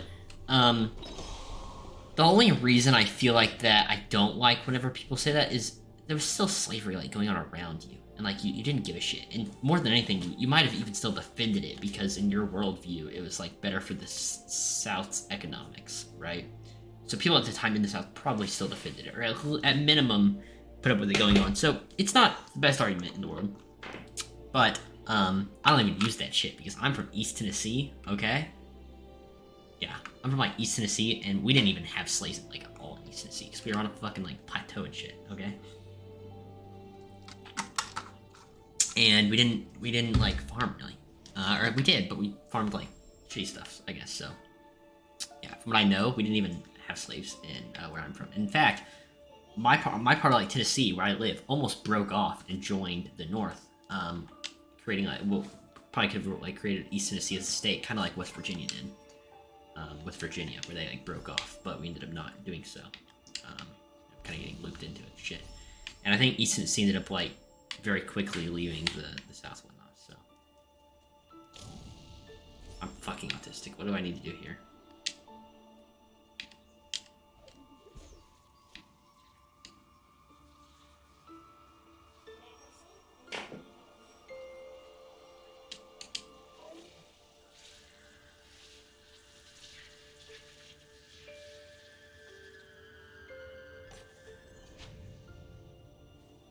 That's cool. The person that I am now and the friend that's sitting in front of you. And so that's kind of where it started. That was even before all of, the midterms started and all of that. And then midterms, I believe it was, no, it wasn't midterms, it was Shit. For the presidential election. And so then obviously there were a lot of conversations about like Bernie and Joe Biden and that sort of thing. And I knew enough at that point, and I was like clued in enough to know I don't really think that I would vote for either of those. I wasn't like rah-rah Trump. I never really have been. But I did not hate him. I didn't understand the vitriol about him. And so people started bringing it up to me and saying, so like, who are you going to vote for? I was like, I really don't know. Like maybe I'll vote for, Jo Jorgensen. She's like the libertarian. I don't really know. I said, but I don't love Joe Biden. I don't love Bernie Sanders. And I mean, they lost their shit. And it just became like I bet if I drop it. Argument and debate constantly. I remember, all of us voting in the primaries and me not voting for either Joe Biden or Bernie and then being very, very angry. One of my friends voted for Joe instead of Bernie. Her father was a policeman and she thought that Bernie was just like a little too much, and she got slandered because she wasn't far left enough. And that was my big in my sorority. And I remember thinking like, why is this such an issue? Like, this is crazy. And then COVID happened. And I remember friends, making me ride in a car by myself like 6 months in, because it's like, well, you're on the right. Obviously, you don't care about COVID, so you can't, hang out with us because you're probably like not taking things seriously. I was like, well, no, it's still I wasn't even thinking that it was political at the time, even though I didn't think that lockdowns economically were going to do anything good for this country. I thought that it was 100% overreach. BLM started taking off, and I stayed out of that for most of it until it just kept continuing on and seeing the way that businesses were then, taking steps for racial action, all this stuff. And I was like, I think that a lot of this is, blown out of proportion, and why is the media lying about what's actually happening? Like, I'm living in LA, I'm seeing these I highly doubt either of the two people on the show are gonna like start talking anything political. I think they're just gonna let her talk, and then their counter to like not be called those shitty people is that they're gonna have Hassan on their next podcast, I guess. And they didn't even stay open completely. They left their patio open, and it wasn't any kind of like political FU or anything like that. They left it open. People could sit on the patio and enjoy their takeout food, whatever. Got reported to the city council. It went on for 9 months. Their electricity was turned off. The business was boarded up, was chained up multiple times, and then it became personal for the owner. And he's 22, and he inherited it from his father. He became a really good friend of mine. His name is Lucas LePagian. And then it became, the whole community rallying behind him. He would break through the doors every time. He would open it back up. Community donated generators. They kept shutting down electricity, so he just had grills, and his staff kept coming back. to cook, and then policemen on their days off would come and like protect it and that sort of thing. Like it was wild. Oh, why did I just do that? Tons of That's donations, super was arrested, stupid. I think 4 times, multiple city council meetings about it. And the kicker for me was there was one last city council meeting with public comment, and I think public comment went on for like 4 hours. And I called in, everybody was calling in, and this was going to be the determining factor of whether they could keep the business open. And what it looks like was going to happen was that they would have to shut down for 2 weeks, pay their due diligence, pay the fines that they had accrued, and then open back up. Because at this point, every other business in LA was open. Like, you could go inside and eat. Except for this one. Except for this one. And by the end of the city council meeting, everything seemed fine. They were like, all right, we'll get back to you tomorrow. In the middle of that, while public comment was going on, the city of Burbank sent out a construction crew, and they built a wall around the business. A 10-foot barbed wire with like what do you call that? I guess that is the barbed wire. So it was chain link, barbed wire on top, 10 feet, so they literally could not get into the business. All their, they were paid up on their taxes. They were paid up on. That's insane. Hold on, that is communist shit right there. For 2 generations, it was a 2-generation business from Burbank. Was like a staple in the community, and they literally just took it from the owners in the middle of public comment. And I was like, so I'm living in a place where the government can literally come in and take your home, take your business because they disagree with. Yeah, that's clinically insane. And not listen to the community members. Don't live in those places. Don't even fuck it. Just get the fuck out. Well, no, did they take the business though, or is it more they're just deterring people from going inside? Because it sounds like the fence is more just like basically what it is, and saying that the business owner cannot operate. Right. Saying you must shut down. Basically what it was. I think this building has been demolished now. I'm thinking he just sold it. Well, I'm guessing he sold it. What was the verdict of the hearing? That it was just gonna be shut down. But they made that decision before, so they said, "Oh, we'll come back tomorrow." And so Lucas woke up the next morning in the house, and the restaurant was totally surrounded. So it was. So they basically just wanted to punish him for his past. Yeah, exactly. Yeah. And the guy who did that, who led that, was a Burbank City Councilman who ran in the DSA party. So he was a Democratic Socialist of America, ran on that party, was elected as such. And that was a kicker for me. And then in the middle of 2020, LAPD Does the also orb follow me? That's actually sick if it crimes follows me. unit, which included the sexual assault unit, which included the gang unit. And as a woman, that really freaked me out because I already knew that I couldn't defend myself with a gun. I'm trained with guns. I've shot my entire life. And I spent a lot of time in the city by myself. I started doing self-defense training when I was 11 years old because my mom was concerned about me going into audition rooms with adults by myself, because obviously the casting couch is a real thing. We know about the Me Too movement. She was like, I never want you to feel insecure about that. So I did that for 7 years. Oh my gosh, why am I not saving? Hold on, I'm clinically insane. I'm just listening to what they're talking about. Still am, and part of that. The best way to burn fat and get in shape, it's not keto, paleo, fasting, or vegan, and it's not soup. Was because, as an adult, she knew, like, you're not going to be able to carry a gun in this city. You're not going to be able to protect yourself. But they took away that extra level of protection. The LAPD response time dropped like crazy. Gang presence in Burbank started skyrocketing again. In the span of like 2 months, there were 3 shootings and 2 stabbings in my 1 mile vicinity alone, which had never happened before. And I just felt totally unsafe. And so my mom was leaving for Boise, and I was like, I don't really know if I want to be here alone. I don't like this. I don't like the values that are around me. Why would I stay in a place that, does not value my security or safety, where the government is so willing to punish you for having a different opinion?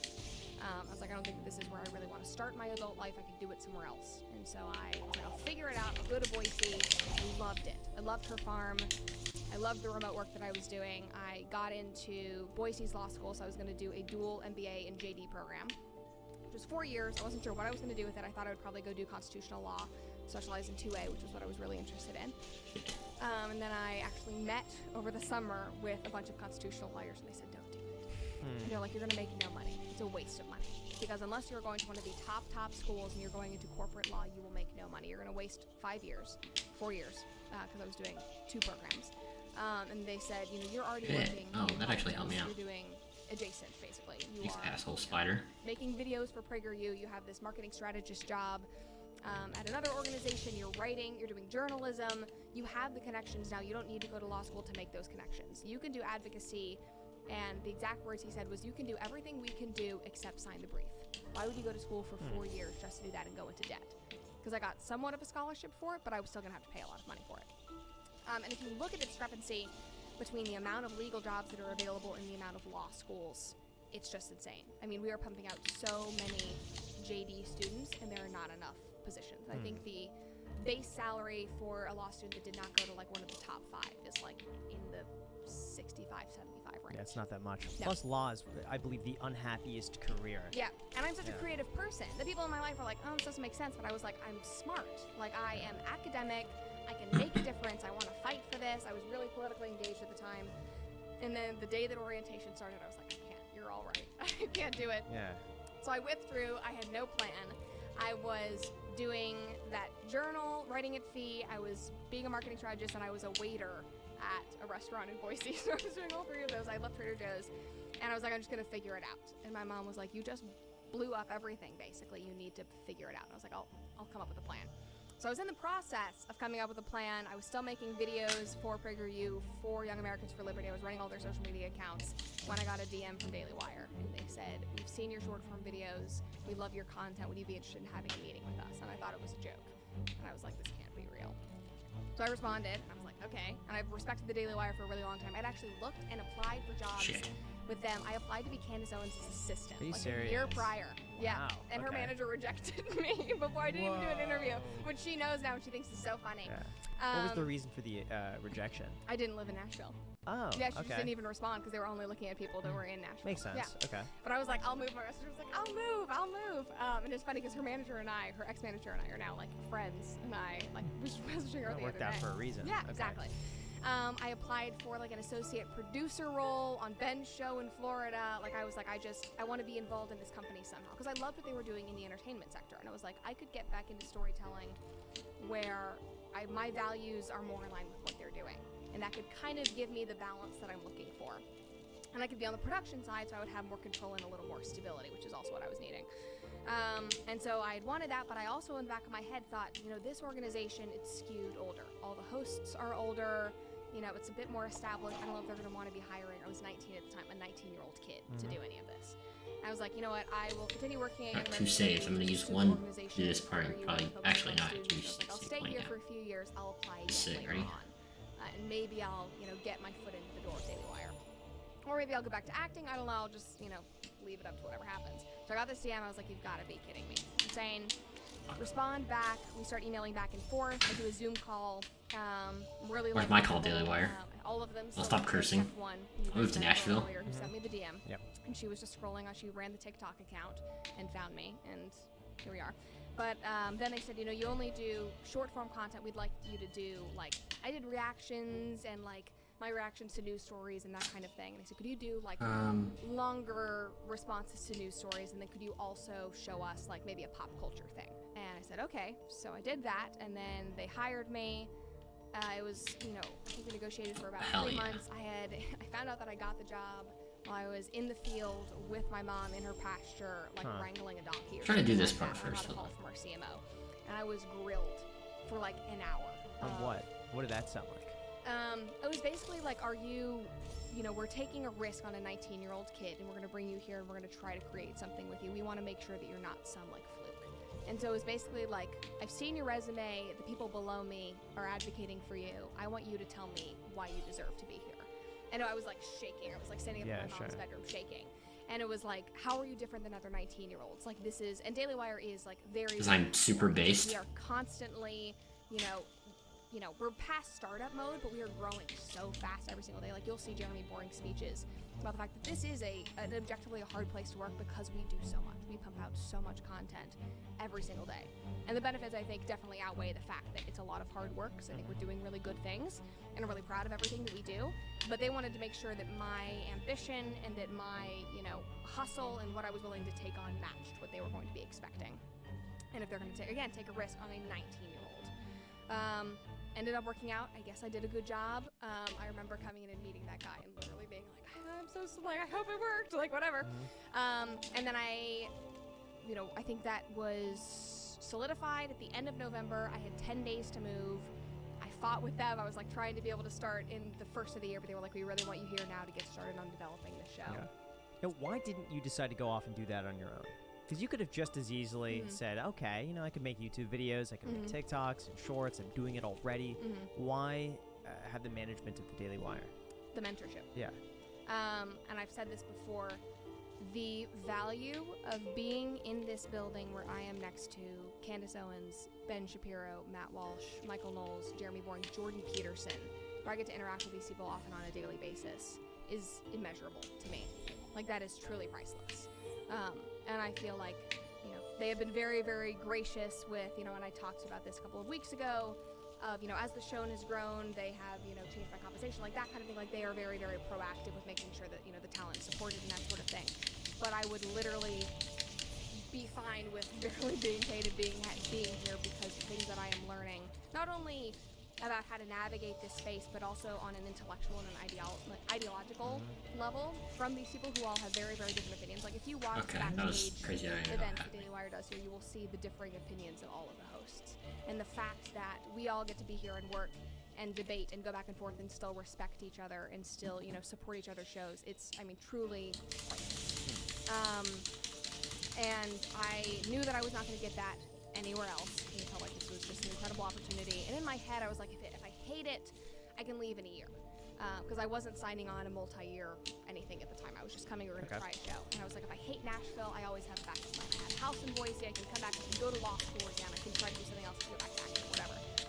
But I was going to kick myself if this didn't happen. But I almost didn't do it. I almost didn't even send in the longer reaction they were asking for because I was so nervous.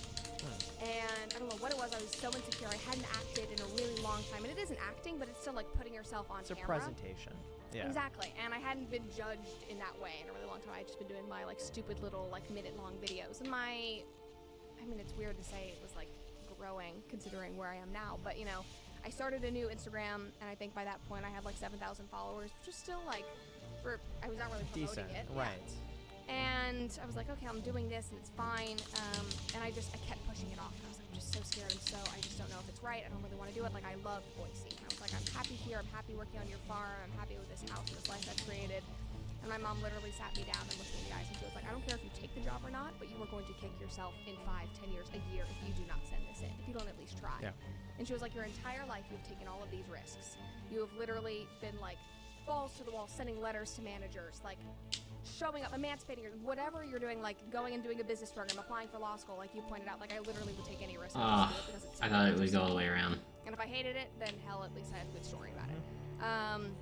Going to public school, and she was like, I don't know what has changed over the past year. And I think that I kind of felt like a beaten dog in a way. Sure. Like, after COVID, I lost most of my friends. I left LA, which is all I knew. I wasn't acting anymore. I think I just lost all my confidence. And she was like, this is an incredible opportunity for you, and it is also an incredible opportunity to just get back on the floor, just try something. You're literally a waitress right now. Like, you have literally nothing to lose. I was like, fine, you're right. Diane's usually right. So I sent it in. They loved it anyway. I came here, and then I was here in December, and we developed the show together, and it launched a year ago yesterday. Wow. Yeah. It's crazy you've done all of this in a year. Yeah. I keep thinking you've been doing this for like 5 years. That's insane. So like 2 million subscribers 1 year. I think, how many did you get in the first 4 months? I think it was like 700,000 subscribers. Yes. I'm a Pizza Hut melts are just for you and just $6.99. And Thank you, Pizza Hut. Price for one. A few months. I hit 1 million in 6 months, or in 5 months. What was that like for you? Where did that audience come from? Was that Ben's audience navigating over to you because maybe there's a bit of a resemblance, I think or is it like initially, yes. So we did not do any paid ads for my channel at all. In fact, Daily Wire did a very, very soft marketing campaign. Like, there was barely anything. I remember in my pitch with Jeremy, when we like brought the show in front of him, he didn't even know really who I was at the time. And the CMO had brought me on, and I was like, hey, I'm the little kid that's here trying to, you know, get a show approved. And he watched the pilot, which was so bad. And he looked at me and he said, I don't understand the show. It's not for me, but I know it's for somebody else. It's not really for our audience, but I know it's going to reach somebody else, so let's try it. And I mean, literally threw us like a few grand to put together a set. Took some team members from like our social video team, and we're like, just try it and see what happens. So I did my own promotion on my like social media channels, and I had been doing like some Daily Wire videos, like news hits and that sort of thing. So I think I was probably up to like 20,000 like followers at that point. Sure. I still didn't have a YouTube channel. So there were some people who knew who I was in the Daily Wire circle, and then I did one hit on Ben's show and announced the show, and that was it. I don't think any of the other hosts talked about it. Candace didn't even know that I had a show or who I was for like 6 months because nobody told her. Yep. It was like a trial and error. They did not put any paid or anything. So I think some of it migrated over, and the Daily Wire would repost me every once in a while. So I think the initial like bulk, I would say maybe under 100,000 came from the Daily Wire audience. But then it's just been. Where did the rest come from? Was that just a series of videos that you posted that did well? Yeah. Like, what was the and shorts? Shorts. Yeah. Okay. I mean, that was not something I really knew a lot about, but I was already doing a ton of organic content for Instagram and TikTok, so that But I think that would work. to YouTube. What I need to do And is one thing I think I've done differently jump is here. that all of my shorts content was original. It wasn't clips from the show, it wasn't anything like that. It was all like, this is designed for Yeah. YouTube, or So, for YouTube shorts. in the beginning, how did you pick topics to talk about? Was this on you, or Yeah. would they come to you? And ever it with, still like- is on me. Still is so on you, I create the show, I pick the topics, I pull all the comments. If there's anything that I want to write, sometimes it's off the cuff. These days I'll kind of have like bullet points of points I want to hit. If there's a message that I want to leave people with, sometimes I'll write that out if it feels a little more touchy, but it still is pretty improvised. And I just research the subject really well, and I try to become an expert on that like one little thing every day, and then share it. So I still do all of that. But it was basically just living on social media, and it still is. And so most of my content is social media heavy. I will only cover something if it is like trending on social media, or if I notice literally We know how to trending get on Twitter, there. or if it's a trend on TikTok that is like picking up, or a Oh, we don't actually. Those don't thing in connect. society Oh, that probably has, does. you know, whether it's a social media trend or just a trend in general in the original sense of the word. And so I would find things through there, and then, you know, it's called the comment section. That was kind of the get of the show and the angle, was that I wasn't just like talking about a subject, just my opinions, but I was going into the comments and actually trying to get people's actual opinions about it. Yeah. So I would get people on both sides How of did the I get aisle, here? on both, you know, sides of whatever issue I was talking about, and read those comments. And it was fun to, you know, kind of act them out, use my acting background, and make it really, really fun. And then I wanted it to be My guess really, is really that- punchy, because I know my generation. I know that I hate watching long. I need form another one. content, Where's the because other our one? attention spans are dead due to TikTok. So it was very, very fast paced. So I wanted like memes. Like we had our first, you know, editing run. It was like we need more. It was like more cowbell, like more memes, like more really? fast cuts. Grim I hates that. Yeah. But it works. I mean, Can't that's like stand it. that's what my generation Yeah. needs. It's like I need That's my what I'm attention. saying. Yeah. I I'm hate it. saying, I he watch- always I rejects watch it. my own TikToks, like sound effects, zoom in. That's what I B-roll love. over here, sound effects. I'm like, I mean, I wish why? I wish But I it didn't works. love it. But it works. But for for young people, it's what we are. The text on screen. Yep, you gotta have Yeah. so many things flying. So we really like worked very hard on creating that, you know, that style. And then I wanted, you know, the comments were kind of a unique thing. And then obviously that I was going to be, you know, more right-leaning was a different thing, because there wasn't really anybody in that space that was doing this kind of like laid-back cultural commentary streamery type stuff. It was really on the right that was my age. Yeah. Because it's like there's a lot of them that are, you know, 35-year-old dudes, but like a 19-year-old girl, like that's not really the normal You're thing. right. That's right. But yeah, so it was on social media primarily, and I started off doing more newsy political things. I strayed away from that just because I've gotten far more disinterested in that. Why did you lose interest? Because I obviously think that politics matter, and I'm interested in politics on like an academic and intellectual level. I think it's interesting. I care about learning about it.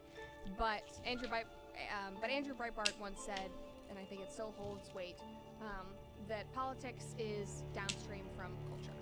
And so it starts with culture and the conversations that we're having every single day, and it starts with values. And that's how I was raised. That's what I care about. I care about, you know, looking at trends on social There media it and is. saying, why is this something that people care about? And I think that we can talk about, you know, social media trends and cultural things and movies and TV in Hollywood without a political angle, but just talking about like what is driving these people to believe this way. Oh, I'm so And clean. in my mind, a lot of that goes back to like my current critique with my generation. I would say has been driven by this desperate need for both attention and to victimize themselves. I think that victimization is holding most of my generation back. I think we hold ourselves back a lot of the time. And we know that being a victim these days does give you more attention. And so it's things like that where it's like I'm not directly talking about politics and theory and like this new law, but I'm talking about It's a things friend. that by default influence. That's my boy. And I also think that talking about things that are more cultural and are more value-based, number one, they interest me, but I think that it's easier to connect with people on a human-to-human level that way. It's less polarizing. I get that. I can have so much more empathy with people, and I think people find me more relatable because of that. And when I'm talking to people who are on opposite sides of the political aisle, that is where we find the most common ground, is by talking about this. And then being able to say, like, oh, okay, so now I see why you think that the way you do, because of this value that you hold, or because of this, let's talk about it in the context of culture. And you're able to reach so many more people, and you're able to find so much more common ground. And I think it makes my content maybe more digestible for people, I would say. Because it doesn't come across as like, I'm going to hit you over the hammer with like, let's talk about Trump, let's talk about Biden. It's like, but don't you think it's also easier to talk a little bit more about like drama topics, or maybe topics that hit on a more emotional level than exactly. like logical? Yeah, and people are driven by emotion these days. And I've said this publicly before on the show, and I love Ben, and he's a mentor of mine, and I think facts don't care about your feelings. It's such a fun, punchy line. But I think, especially with my generation, they don't really care about facts. It's like, emotions are dictating so much now, whether that's better or worse, that's something we can all relate on. That's the human-to-human connection. And obviously, facts are important at the end of the day. But if you can't reach somebody emotionally, whether that's a positive emotion or a negative emotion, like, facts will go out their ear. They don't care. Shit. And especially in a time when we see so many, whether it's, scientists or politicians, the media lying about facts or changing them, like literally just, saying an outright lie or, getting the facts changed in order to fit an agenda or a narrative. It's like, okay, so then if they're doing that, then how do we reach people with emotion? And that also, as like somebody who comes from like an acting and a storytelling background, and why I loved acting so much in addition to it being an escape, was that it allowed me to tap into the emotions that I was too scared to deal with as a child and was too scared to feel or express. And so I really, really understand the importance of connecting to people on that level and reaching people at that level. And so it makes me happier too. And so as a content creator, I couldn't move. In what I'm doing, Jeez because Louise, I read man. my comments, and it's less about people, being fired up about some political policy or being angry at Joe Biden, which gets so tiresome. I don't want to talk about him anymore. It's boring. I don't want to talk about Trump anymore, whether it's positive or negative. It's boring. But hearing people's anecdotal stories and the way that they're responding to things in the world right now is really interesting to me. And you really understand where people come from. And so I think that's why I'm able to connect. What I grew up doing my career prior to this and what I'm doing now, I think it kind of fuses together in a really, really nice way. Yeah. It's a really interesting quote that politics lie downstream from culture. Yeah. And I actually completely agree. And recently, actually I shouldn't say recently, I'd say probably about a year ago, I became a lot more disinterested in politics. Yeah. Growing up, I was kind of interested in it, and I had gone to like some political meetings and stuff like that growing up. And then you're laughing. A year or so ago, I realized it's kind of worthless. It's kind of useless. Like a lot of the times, like you said, it's just all filled with vitriol, and you can't really focus on like bigger picture things, like hating on certain people. It's mostly on like incidental, anecdotal with one person. And also on top of that, what I noticed is that conservatives and liberals, and I could get blamed for this, actually have a lot more in common in terms of values, like core values, than people think. And a lot of the times, the values are just masked by culture and certain like frameworks of where you grew up, how you grew up, and stuff like that. The value systems are in the There's world? very extremes on both sides, and those are, outliers. That's what gets the attention, though. Yes, exactly. And a lot of times, those, very, polarizing sides. Double jump not a button anymore? Hello? Angry at each other, and it's important to talk about them because those obviously feed into the masses. But I think if you find like commonplace people on the street, they will have things in common. And I think they get pulled in either direction, and they feel like they have to have allegiance to like, okay, this really intense, crazy side, this really intense, crazy side. And I think it's important to show people that it's like, it's okay to have common sense. If I could say that like I could boil down my content into like one word, it would be common sense. And it's like, I just want to have a place where you can, laugh, where you can feel like the world isn't too crazy on either side. You know what's funny? That could be your second channel. We were talking about this earlier. Oh, yeah. Common Sense with Brett Cooper. There you go. Yeah, that's It's in the good. comment That's clever. section. Yeah. That works. You're welcome. I'm coming up with so many great ideas. I know, he's been like, Yeah, popping off that's all good. day On. long. Even for the sponsor earlier, I'm like, Yeah. gotta get a sponsor. Exactly. But no, and I think that that's something that a lot of people are missing these days, because that isn't inherently political. And I think what you were saying about it being worthless is that, especially as a young person, I mean, you probably relate to like Gen Z. There's a reason why we feel so hopeless all the time. Like the world is just filled with fear porn. That everybody's telling us the world is like burning around us, or we're born into 9/11. Like, Fuck me. Like, it's just like constant But there is a reason anger. for that, because that's what gets the clicks. Yes, And so, of exactly. course, it's going to feed and into it gets that. people super angry and that sort of thing. But we have grown up in a very strange world where we're the most digital. Strange world. Before, so that's a totally Brave new world. It's like very, very heated and polarized. And I think that a lot of Gen Z is just exhausted. And there's a reason why I think so many Gen Zers say, I don't want to have families, I don't want to have kids. And I think having children is like the most hopeful thing. Don't you feel like can do. every generation says that though? No, like man, millennials say, "Oh, I don't wanna it have is crazy. kids." I talk to people and they're like, No, I really? do not want to have kids. That's a deal breaker, stuff like that. Yeah. And I'm just completely And bewildered. it's I'm like, because- That, like 30 what years in ago life was could just be as better than common? being a father? I don't know. But I really don't know. I I'm feel just like saying, that's the- I think every generation. Holy shit, So Brett's that's gonna the marry this thing. guy. That's what people say. Yeah, because imagine like going through World War II and thinking like, oh, I don't want to bring up a kid in this environment, or That's you know, true. I also yeah, will say, I there's- think it's a there's part so of the many- culture. Like people like the rebellious nature of, oh, I'm not gonna have kids and stuff Yeah, like that. I'm I a don't wanna lone do wolf. that. I want to be Yeah. by myself. Shit That's also in because your life can be fucking pretty good if asshole. you There's just no way to default do like it. going on your phone and like Yeah, and being not having to- numb in the yeah. mind. But I and think stuff there's like also that. less societal pressure now to have kids. Yeah. You don't I mean, need to have it. Yeah. I think it's even Yeah. in the opposite side of things. Yeah. Like I remember having conversations with my friends in high school who, and I would say like, I want to have kids, and Motherfucker. they'd be like, you would throw it all away for a child yeah. like that, and I was like, we're 15, and you're like, you're so angry about this already. It was, and you know, like It is crazy how like Yeah. I feel like our generation's To, gonna be like, say that super you want kids. unfulfilled. You know, you want to be alone. Like we don't want to have kids. We don't want to. We have fucking AIs gonna replace half the jobs in the motherfucking market. Yeah, Like, I mean, you should how is probably our wait for, generation, while you're ready, but Gen at the Z, same time, how are we gonna it's do about, anything you in know, life? getting You an to grow up as well, established which is career. nice. For a lot of people, you they know. can have a baby at a younger age, and then they're kind of forced to take in the parental role. It's like and it's then- insane. I feel like we're never gonna I do don't think that anything. should be done out We're gonna be of such a pressure to, depressed like, generation. That you know, is that's No, the it- For the point. for the generation that cares But about it's mental not health, to. Yeah, according to I feel Mark like for a lot Cuban, of we're women, gonna there's have that fucking pressure where horrible it's mental like, health. you know, your mid 20s, like when are you gonna start having kids? And I feel like But that shouldn't also, be. still biological. Like obviously, But it's a true, societal but you pressure, could also as be. a You could woman- also. Oh hell yeah! We're reinventing our network. For total confidence and complete control. Fast, reliable, perfectly orchestrated. The United States Postal Service. Fuck Be you. 30 and Yeah. have just as a successful of That as is a. true. I mean, my yeah, mom of did have course, me yeah. at, I think it was 42. But as somebody who literally wants like 5 or 6 children, I'm like, Holy shit! I cheated the Really? game. obviously like not right now. But I Right, do right. think about that of like, I don't think I want to be having a kid at 42. And so. And I just got it anyways, dude. Ah, Because you think I you love want to me. have it at like, you know, So good. 24, Let me 25, save this 26. actually. Just because you want to be young while your Yeah. kids are like growing up, you play catch with them and stuff like that. Your Yeah. shoulders don't hurt. But at the same time, you want to be able to enjoy your 20s. So I don't exactly. know. You gotta It's a find tough the situation. balance. I think though, when you have a kid, at least what I'm hoping for, who knows if it's actually like this, that just everything in your life becomes so much better. Everything. And my life's already very, very good. But as you have a kid, you have Graham's someone like, that "I'm you not have to giving care you But about. I feel like, And I but, feel like having your 20s and having that freedom to pursue anything, like you know, you moving here Yeah. would have not have been probably as doable Yeah. if you had a newborn. It's like that's something you have to Wow. consider. I also I mean, think I'm in your a- mom did move you around quite a bit when you were young. Yeah, I was when you gonna were say, younger. I But, also feel like yeah. I'm in a different situation where, in a way, obviously it's not the same thing as like the freedom in your 20s, but I feel like I've experienced a lot in my 21 years where it's like I've literally moved all over the country. I've traveled internationally. I've had multiple careers at this point. It's like, all right, cool.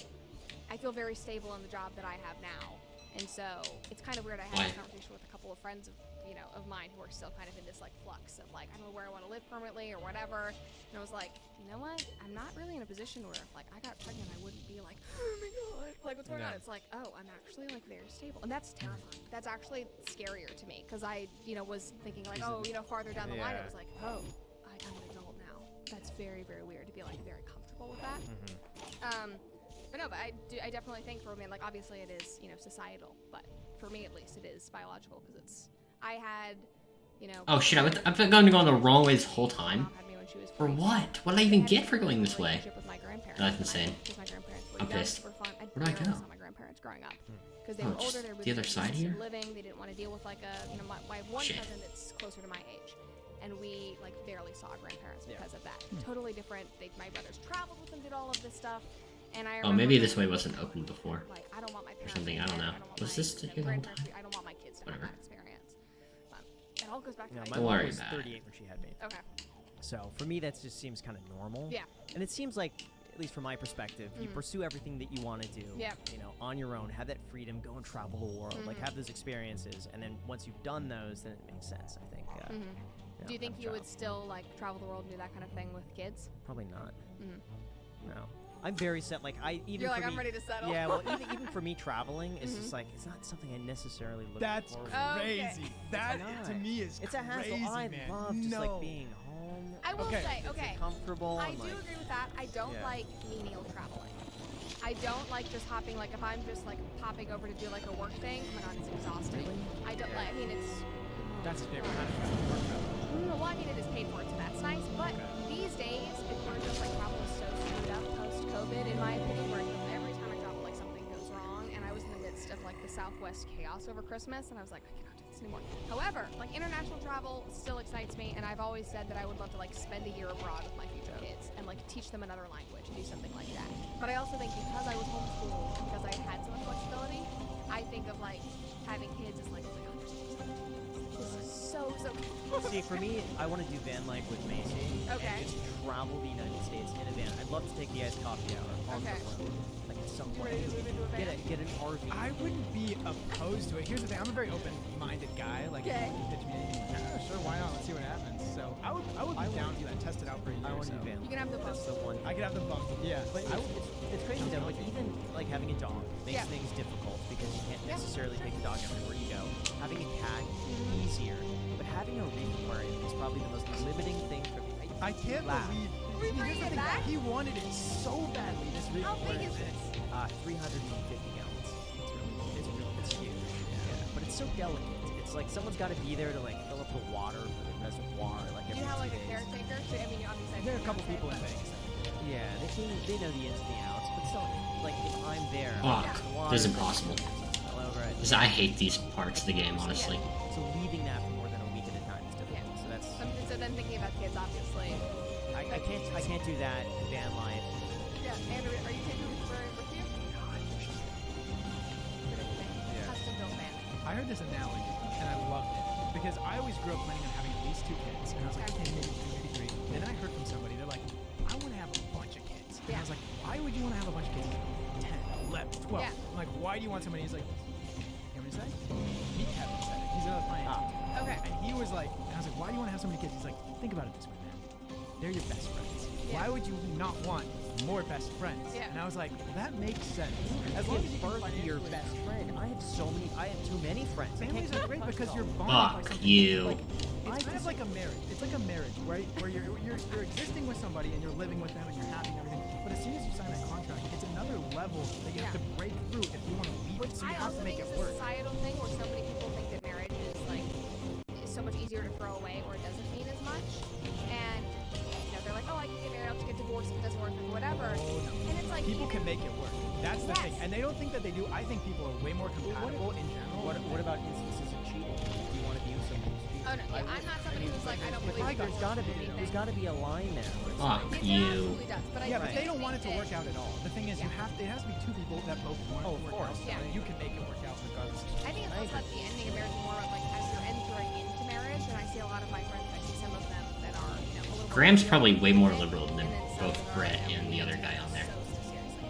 But I wonder, which is strange, because Graham's like a millionaire. He's probably a self-made millionaire. Still just feel like But I feel like he's lived in California his whole life, just probably part of like, it as oh, well. we're basically roommates, but you have to like actually work. So that's something I see with kids. Shit, I wish I could listen to what they were saying, Oh, but you know, it doesn't work, yeah, it doesn't, you know, just break up basically and get divorced. Like, That's and as crazy. somebody who went through That was like one a of the divorce, you know, as a child, and that's one thing I'm like, it's not easy.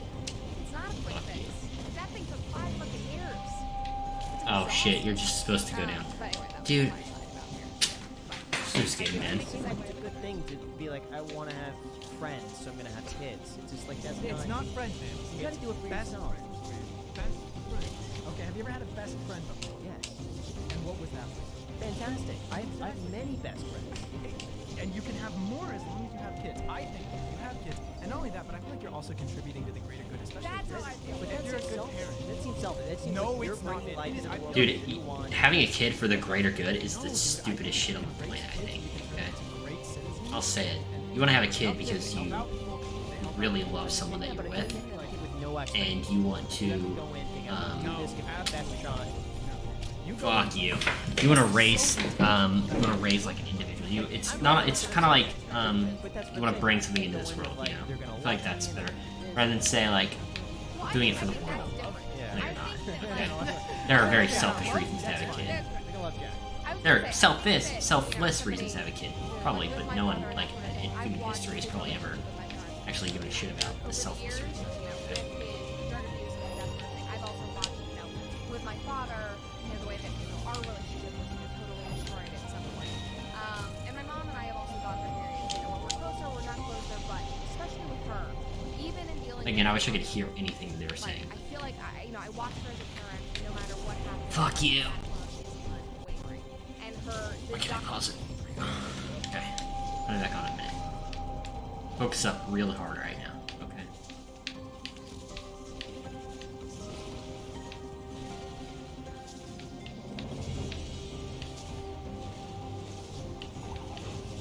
What? My guy dove down. Come on, Ori. We fucked up right now, Ori.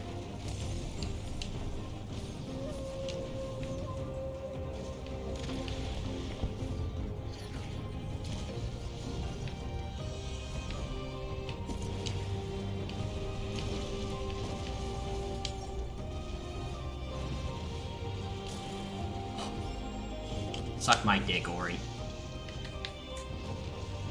We need to lose no hearts through this part.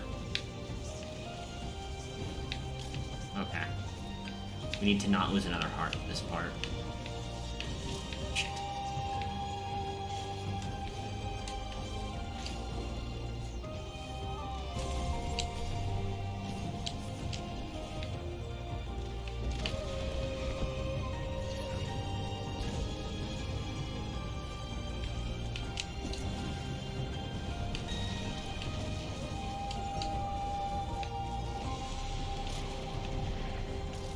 Oh my gosh! I can't concentrate on like 10 different things happening at once. It's fucking insane. It's brutal.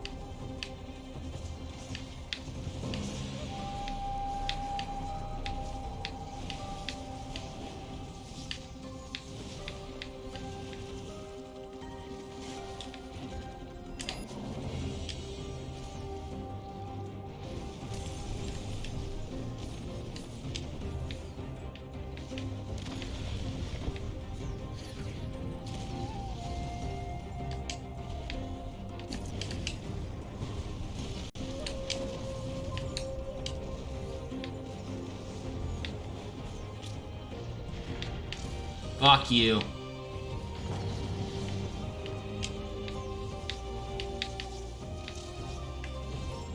Kill myself.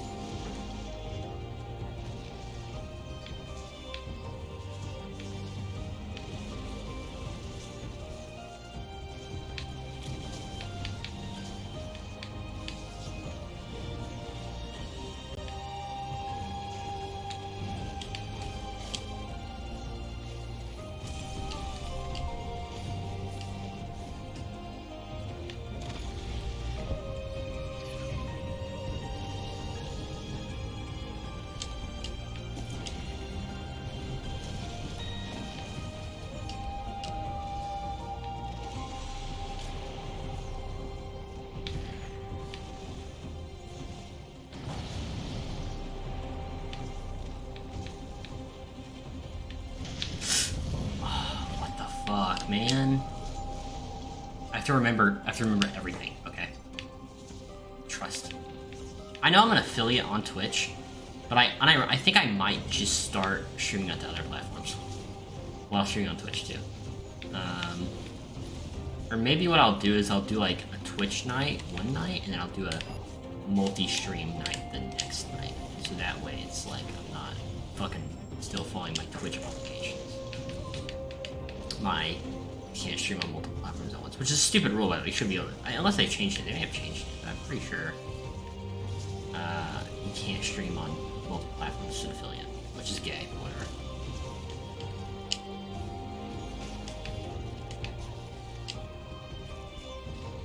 You make money off their platform, I guess, so it's fair play. We have 2 hitboxes left.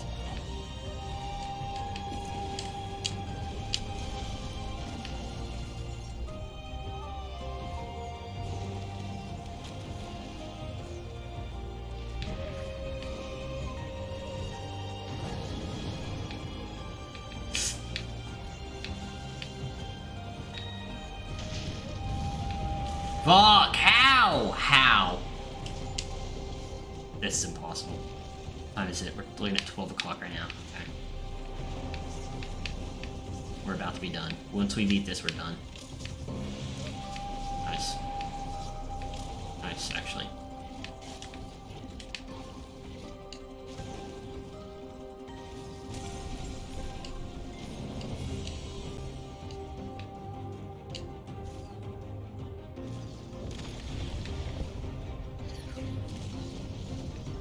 Everything in this is interactive, so it's like it doesn't happen until you get to it, which is kind of sick.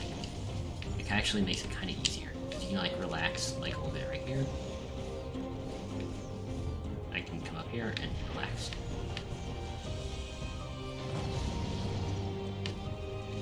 Stay to the side, go here, gonna come down. Shit. Yeah. We can do this. We can actually super do it. We're gonna do it in this run right here.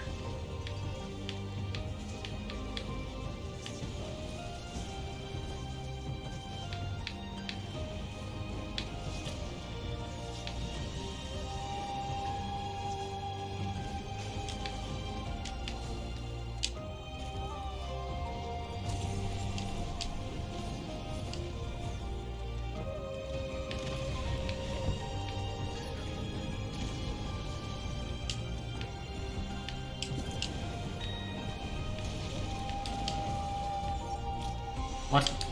What? I'm stuck. That is utter bullshit. Oh, my controller better. Fuck, hold on. Hope they last until the end of the stream.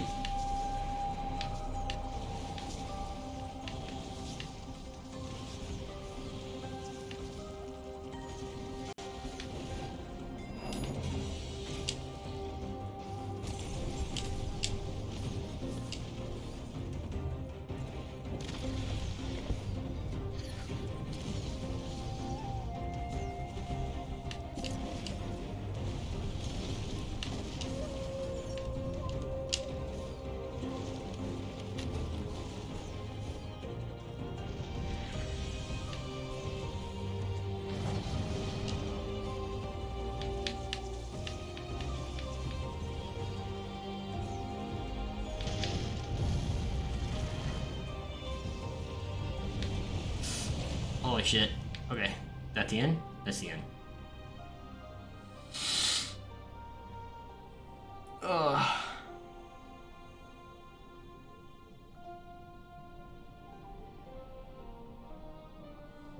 Kuro's Nest.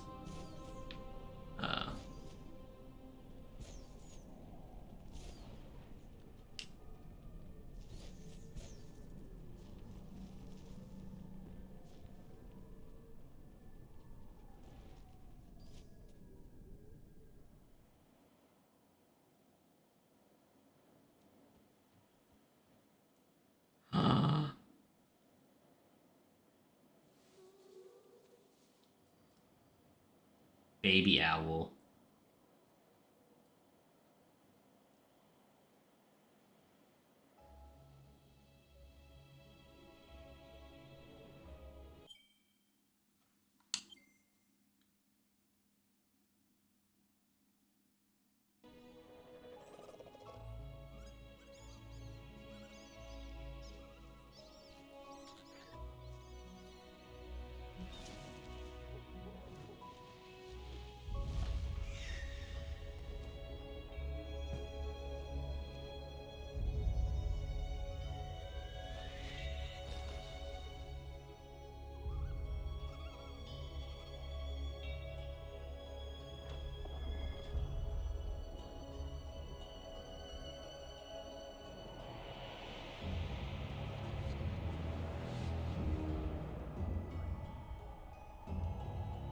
Oh, there's gonna be actual good guy motivation.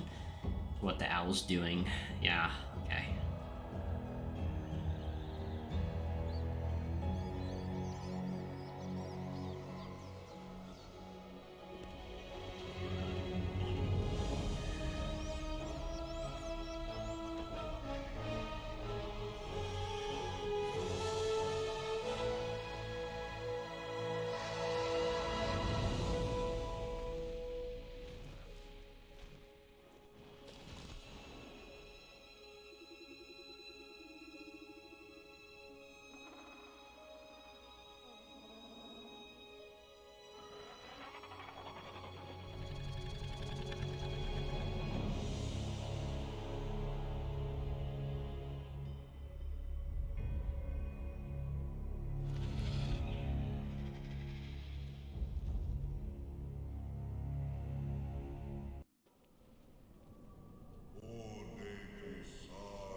Uh-oh.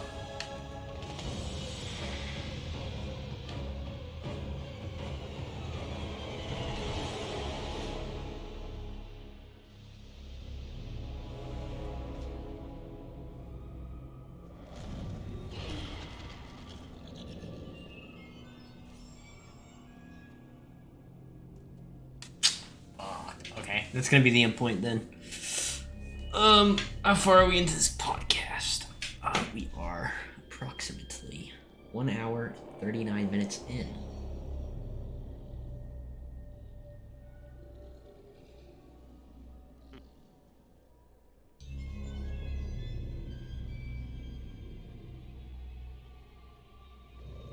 Nice.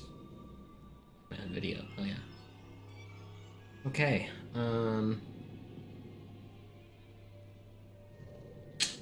We can't run more ads? That's fine. We're just gonna say bye then, I think. I'm gonna end this game. Hold on.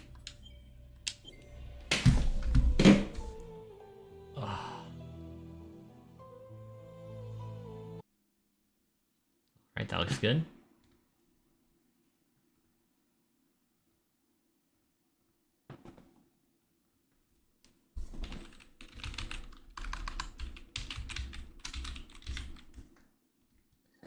Oh. I think we had a pretty solid stream, okay? I talked a little bit. I actually need to stop doing this thing where I go live and then don't talk and let the podcast play. I don't like that one.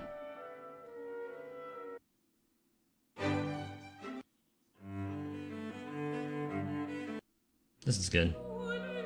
No, it's not.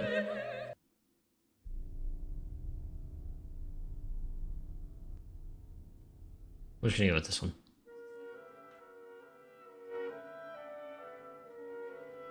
Alright, later chat. Have a good one.